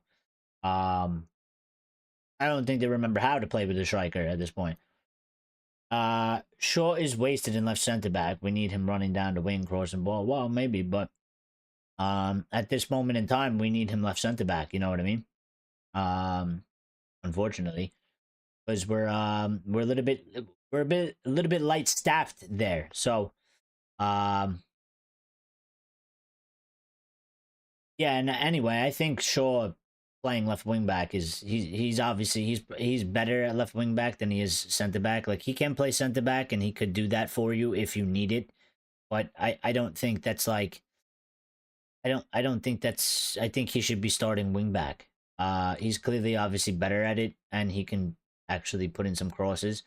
And Dorgo kind of needs to learn that shit from him. Well, Andera says, being an ex-striker for Southampton myself, I know a striker when I see one. The amount of runs Rasmus makes, no, he makes tons of runs. The space he creates is good. He has plenty to learn, and I think he can improve. I do too. That's why I don't say like, let's kick him out of the club. But for sure, we definitely need another striker, regardless. you know, I think it would be beneficial for him to be the backup and number two. Um, and I've seen some things from him as well where like I'm like, yeah, okay, he has some things there and he can continue to develop on them and improve them. And he needs some more time to do that, but gonna he's not gonna get the time in the position that he's in right now because um he needs to perform. Unfortunately, that position demands for you to perform right now. And he's struggling to do that. So it's hard for him to really do anything else when he's probably just focusing on trying to figure out how to score and shit. But I would like to see. That's why I want to see. Actually, I want to see another striker come in anyway. I want to see because I want to see. I want to see how much of it is. Well, I mean, the front's going to change anyway, so maybe things will change. But I mean, if the front changes and we create more opportunities, then you know, Rasmus should technically score more goals. Um, even if he plays less. Even if he gets less minutes, he should get more opportunities or score more goals if the attack is actually fixed properly. But my whole thing is what I want to see is I want to see because I want another striker to come in because I want to watch the same players that like Undero says when he says Rasmus makes tons of runs and he does and he creates some space, he creates some good space and he does at times. I want to see a different striker. That's why I'm interested. I want to see a different striker with a higher caliber because I want to see what it does to the rest of the players. Because I really do feel like when I'm watching them, I feel like that there's a lack of confidence in him from his teammates, whether they want to fucking admit that or not. The way they play, the way they hesitate to give him the ball, the way they'd rather give it to somebody else, instead of trying to give him some opportunities out there. I feel like if we were to get an Osimhen or we were to get a Gyökeres, the players like Bruno, like Garnacho, and others, I feel like the same runs that this striker would make, they would give them the ball. I feel like they would be targeting them a lot more. They'd give them the ball a lot more. They'd be putting in a lot more crosses because they believe in that striker's ability a lot more. Uh, I could be wrong, which is why I want to see it because I want to know if it's more so. I want to know if it's more so. Are they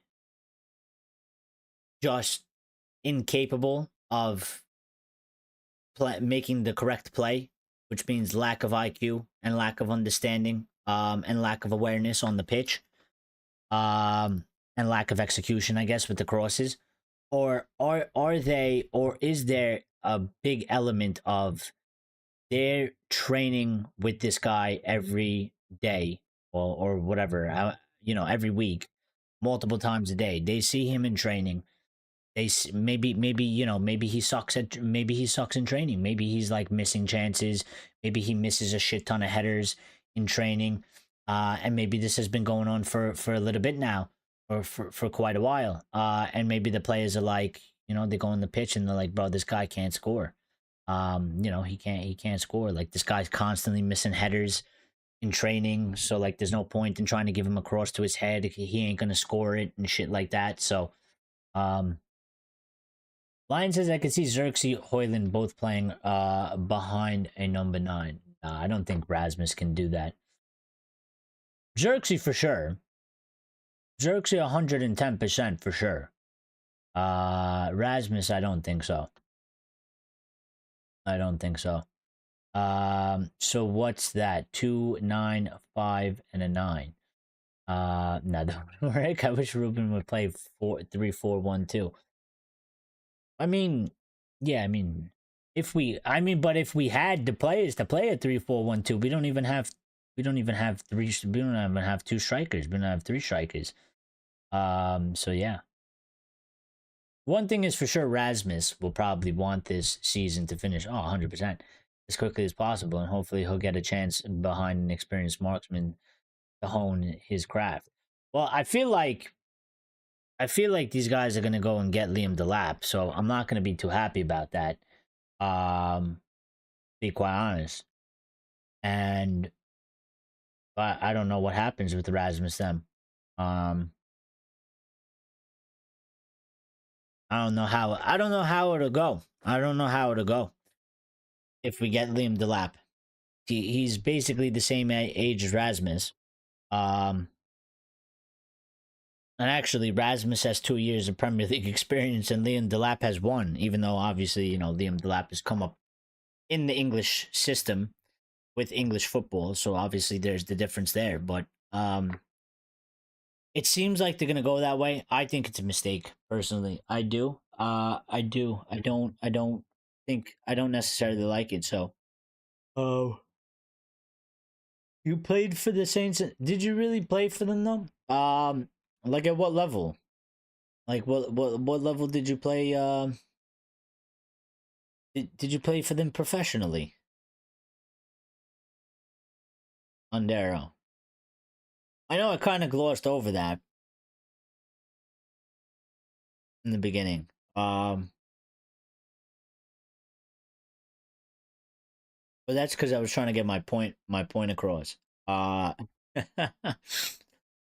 Did you play professionally for them? Did you, or were you in like the youth setup or something like that? I have a couple friends that my one friend was in the Burnley reserves. He never made it to the first team, but yeah, he was in the Burnley reserves. He was in a couple other reserves. Now he plays for some Welsh team. I don't even know who they are. Actually, I could tell you right now. Because I'll look it up. But he plays for some Welsh team. I think this. I don't know if they're. I don't know if they're like. They got to be professional for sure. Sam said we can't lose on Wednesday. Well, I mean, Sam. I mean, we can.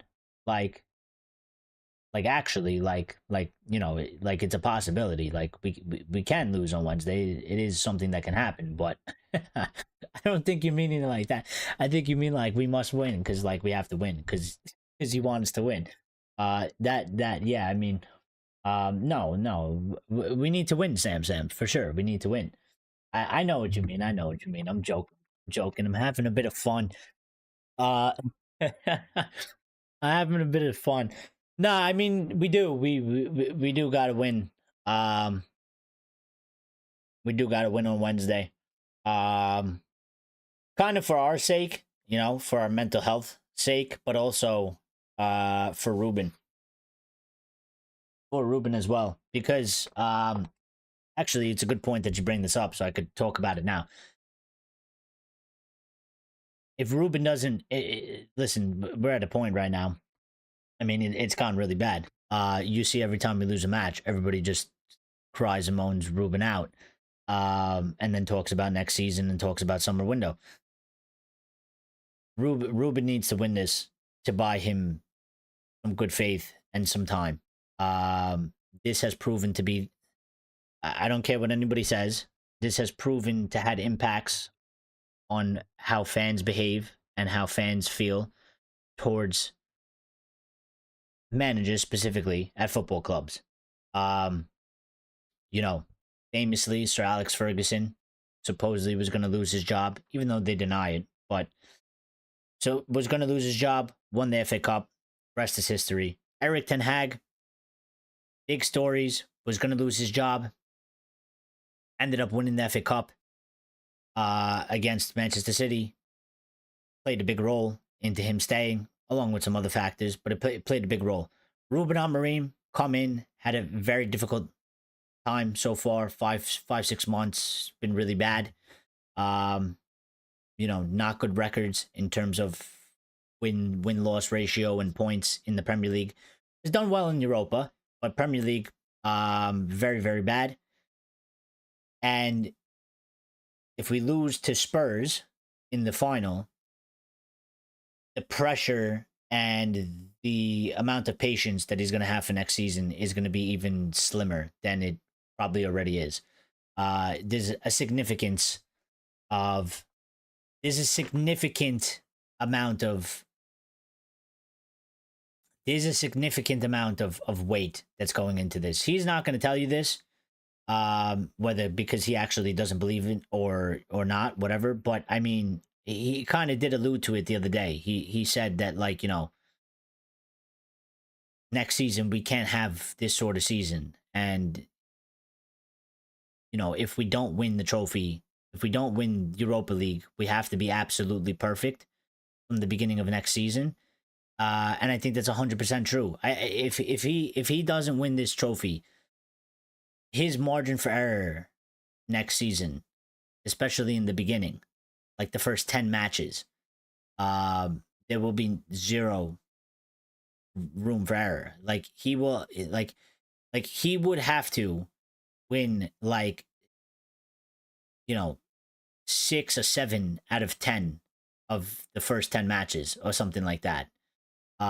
If it's like less than that, he's going to be in very, very big trouble, and the fans are going to be very, very pissed and displeased with him. So, Sam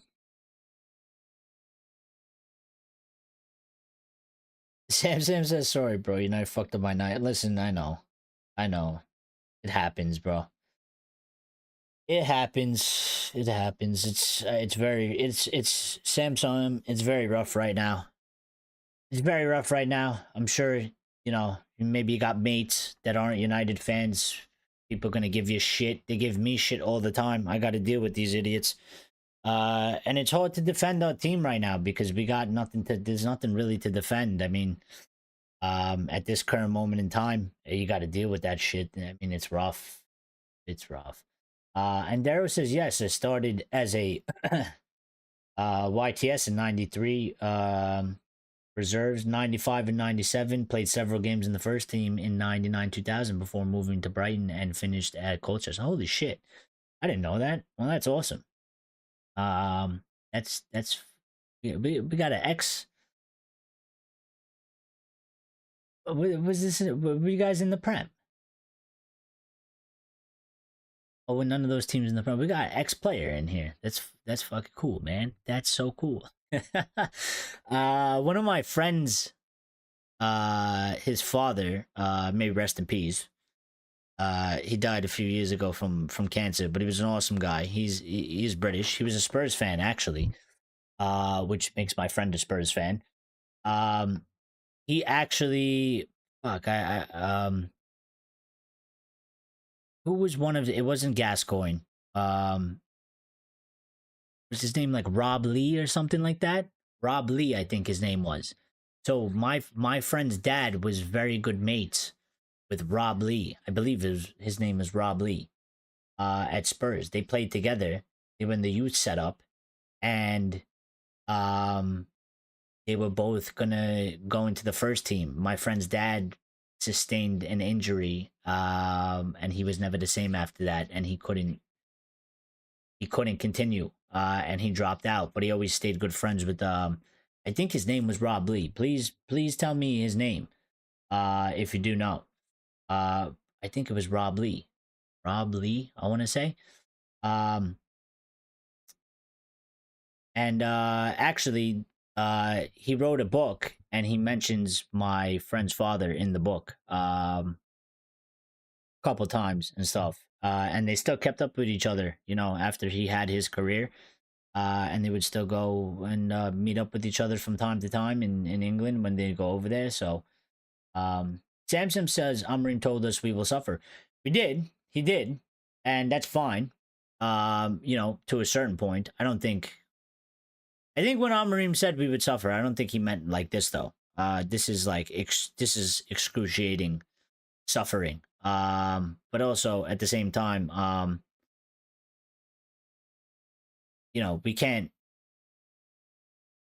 he can't just listen, at some point, results, performances, points, take over Samsung. So he can't just continue to come out and say, and to be fair, he hasn't done so, but especially for next season, we can't be like, we can't have one win in like the first 5 matches of the league and Ruben doing press conferences or people saying, Ruben said we would suffer, like, but at some point, like, I get it that, not all things are going to go directly well, but also, like, we need to start performing and we need to start fixing things. So, Lion says, bit of luck you found us at the Red Devil Experience, Samsung. So, Samsung, Lines. Sam, how do you guys all know each other? Andera says I went along twice, but between 97 and 99 as well, Derby and Bolton. What the hell? That's cool. That's cool. Living a dream. Living the dream. Sam says I don't mind the shit. I used to give it out. Well, yeah, me too. Sam, I kind of deal with it. You know what I found is quite helpful to get them to shut up for anybody that's out there that's kind of struggling. I mean, listen, if it's an internet troll, they ain't nothing to help. But if it's like people in person, like real life, what I find quite well, that works quite well, that usually gets them to shut up, whether they're a Liverpool fan or an Arsenal fan or Chelsea or whoever it is, you let them have their little say, and you say, usually it goes along the lines of this. They tell me, you guys have nothing, you guys are finished, you guys are done, you guys are shit now, and whatever. And they go, yeah, I know. But I usually respond back with something like this. Well, I was like, all I can say really is that at least I've experienced my team winning so many trophies. And that can never be taken away from me. I've seen my team win the Champions League. I've seen my team win multiple Premier Leagues. I've seen my team win the FA Cups, the Club World Cup. I've seen my team win every trophy that there is to win. And there's not many people out there that can say that. Especially, and then I tell them, my childhood was fantastic. I was like, we won everything. I was like, your childhood was shit. You watched us win everything, and we made you cry. And they usually then go sort of quiet. Yeah. Jordan Hyman said, I just subbed to you. I do YouTube. Oh, well, thank you, Jordan. Glad to have you here. And you do YouTube as well. What YouTube do you do? If I do this, is it going to fuck everything up?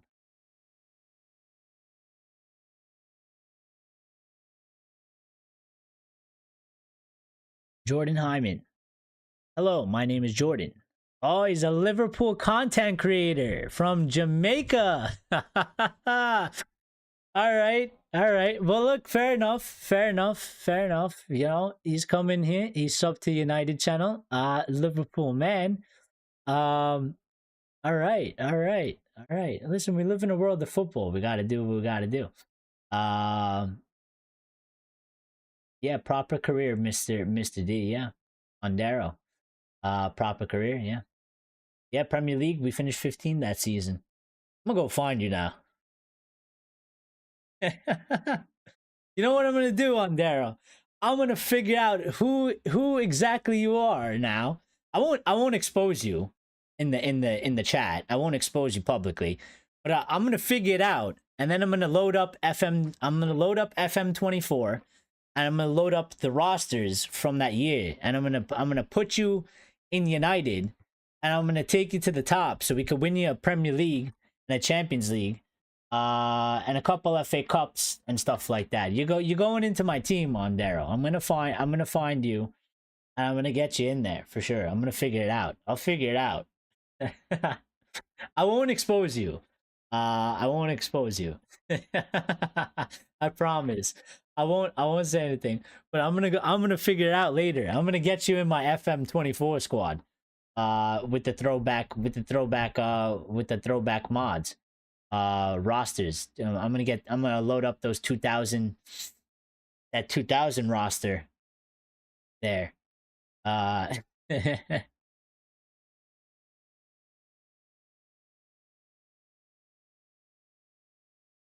yeah, he doesn't have to tell us his name. Don't worry about it. On the subject of a goalkeeper, who would we go for? Well, I know who Lions wants. And Lions wasn't part of the show the other day when we talked about it, but there was a link to Jean Garcia. And if I can find it, I'll bring it up. Just solely just for Lions. Here it is. Um, this was yesterday or the day before. No, it wasn't yesterday. We didn't do a show yesterday. It was 2 days ago. Manchester United among the clubs interested in signing Jean Garcia. Arsenal are currently pushing to land his signature. And still, I don't understand, like, why fuck Arsenal? Why Arsenal in for him? I mean, you have Raya. You really need him? You don't need him. Why you need him? Leave, we'll give you Biender. Take Biender. Uh, Dodgy Patella these days. He says dodgy patella. That's all right. That's all right. We'll put the cheat code on. We'll put the cheat code on. You'll be like you'll be indestructible. You'll be indestructible. You'll get no injuries. We'll put the cheat on. We'll have you banging in 53 goals a season, golden boots, player of the year awards, all everything. We got it. We got it. We got it on lock. Lion says I would stick with Onana and hope to God that Vitek decides to stay as backup. Well, what is with Vitek? Is he what's with his contract? Situation or whatever. I mean, it doesn't seem like that, Lions, because we haven't gotten any updates around that. And I think they're probably going to loan him out again. So I kind of expect that to happen. So I don't really expect him to be the backup. Now, I did read something yesterday, and I don't know if I can find it, but I do know that they did say something along the lines of yesterday. Something was reported along the lines of. Let me see if I find it. I'm gonna have to go through a lot of shit to find this one tweet because I remember seeing it yesterday. Here we go. So this came from the Muppeteers yesterday. Lions is getting excited about Jean Garcia. Well, this came from the Muppeteers yesterday. By the way, the Muppeteers had 2 updates. Or they had a couple updates, actually. But one of them I highly disagreed with. And I don't know where they got it from. I don't really blame the Muppeteers. Because I guess they have a source that they trust. And this source told them that. But I guess that source was wrong. And also, if I was the Muppeteer, I kind of would have questioned it before I put it out. So I don't really know what's gone on there, but I'll explain in a second. So, the Muppeteers came with an update late last night, yesterday, saying that the club does not want to spend their budget on a goalkeeper. It's a sell to buy position. If Altay Bayindir leaves for 5 to 8 million, they will be able to spend 20 to 25 million on a new goalkeeper. And this is what I was saying the other day. I don't like there's many people out there, they want Onana gone and they want him sold. Unless somebody puts in a good offer for Onana, I don't think maybe we would accept it, but he doesn't want to leave anyway either because he still has the number 1 position. And he just doesn't want to leave at this current moment in time. So I do think the biggest possibility, and I think what we should do, is replicate the situation that Arteta did at Arsenal. We have Onana, he has his spot, and maybe there's not really anybody that's really that too interested in him besides maybe Saudi or something like that, right? Or maybe we can't get the fee we want. Fine. Again, I don't think Bind is good enough to take the starting role. I don't think he has the qualities as what we need as a goalkeeper. Most considerably, he really can't play with his feet. And I don't even think that he might be slightly better than Onana at shot stopping, but I don't think he's that great. What we need is maybe somebody like Garcia or Layman's or something like that, where we get rid of Binder and then we spend maybe 20 million or 25 million on this goalkeeper who if Onana plays like shit, we can drop Onana and put this guy in, and this guy can actually be the number one. And then you go from there. And then if they're good enough, they just retain that, and then Onana does whatever he wants. If Onana wants to stay as number two, which I know he doesn't, stay as number two. But if not, then leave or whatever. And that's what I think we should be doing, really. So just give me a second. I gotta do something real quick. I just realized the time. So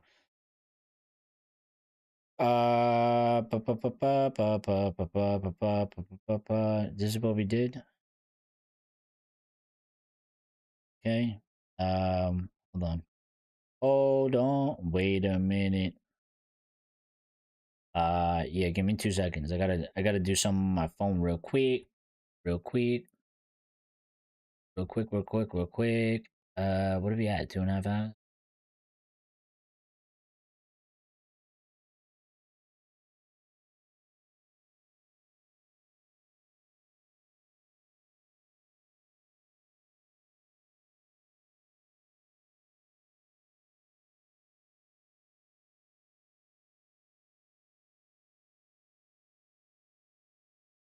Oh, this better. This better. Oh, why did they do that to me? Anyway, um, Andero says I'd like to see us go for Keppa or for Verbruggen. Fairly sure Keppa's value is around 20 million, and I believe Verbruggen is a release clause. I don't really like Keppa because of the things that happened to him at Chelsea, but I don't know anything about Verbruggen. Where does he play? Verbruggen. I don't know. Where does he play? Lion says, "Oh yeah, Jean Garcia. I changed my mind. Get rid of Onana and hope to God that Vitek decides to stay as backups." Kepa's contract runs out in June 26th. Just checked, so next year. So I really want. That's why his value is at 20 million more. Well, we could get Jean Garcia for 25 million. Well, listen, I mean, if we can get him for 25 million, then I guess we might as well just go get him for 20. Right, guys, it's 1 a.m. over in the UK. Good night. Yeah, good night. I'm gonna get off as well. Because I got my New York Knicks is about to play the Boston Celtics in a game 6, and I gotta go watch that. So it is indeed it's Friday. Brighton, Eric, he says. Okay. Yeah, all right, I got it. I'll figure it out. Thank you to everybody for being involved. Thank you to everybody that smashed the like button. If you didn't smash the like button, please make sure you smash the like button on your way out. Greatly appreciated. Thank you to all the new subscribers and anybody that subscribed. Shout out to all the chatters and stuff. We're most likely gonna go live on Sunday at some time. I will try and give an update about the time tomorrow. I'll put it in the Discord. I'll also make a community post about it for those of you that don't have Discord or aren't in the Discord, but you should try to get in the Discord because that's where a lot of conversation is happening offline, and it's the easiest and fastest way to be up to date with everything that's going to be happening with and around the shows. So, but other than that, we'll speak. Everybody have a good rest of your Friday, or maybe your Friday is already over. And other than that, have a good night. Enjoy your Saturdays. We're going to be off tomorrow, and we're not going to stream. And then most likely we will be back for Sunday. Unless something happens or I feel like it's not something that I can do, then obviously we'll be back for Monday for 110%. But yeah, I'm trying. I'm aiming to do one Sunday. I got to see the time, and see what time we could do it. But other than that, what's for dinner, Eric? Chicken. I think I got chicken and rice. So we'll be eating chicken and rice. I've been eating a lot of chicken and rice in my diet. I feel like we haven't asked that in a while. Yeah. Yeah, we haven't. Yeah, chicken and rice. Probably make some sort of sauce, for the chicken. Maybe some buffalo honey sauce or something like that. That's on the rage over here. Hot honey, something like that. Yeah. Join the Discord, people. Yeah, join the Discord. Get in the comments after I end the show. And also, there's the Discord link, and I'm gonna have to post that. But I do have to go. So I will catch you guys later. We'll talk a little bit maybe in the Discord. Be good, everybody. Thank you very much. Have a good night. Love and appreciate all of you. And we'll speak very, very soon. Good night, guys. Go Knicks, says Lyle. Yes, go Knicks. We need this win. Knicks in 6. Knicks in 6. No game 7. We need this win. Come on. My teams are all ass now. Somebody do something good. All the teams I support are they're all crap now. Somebody's got to do something good for me. Please help me out here. But I'll catch you guys later. Be good.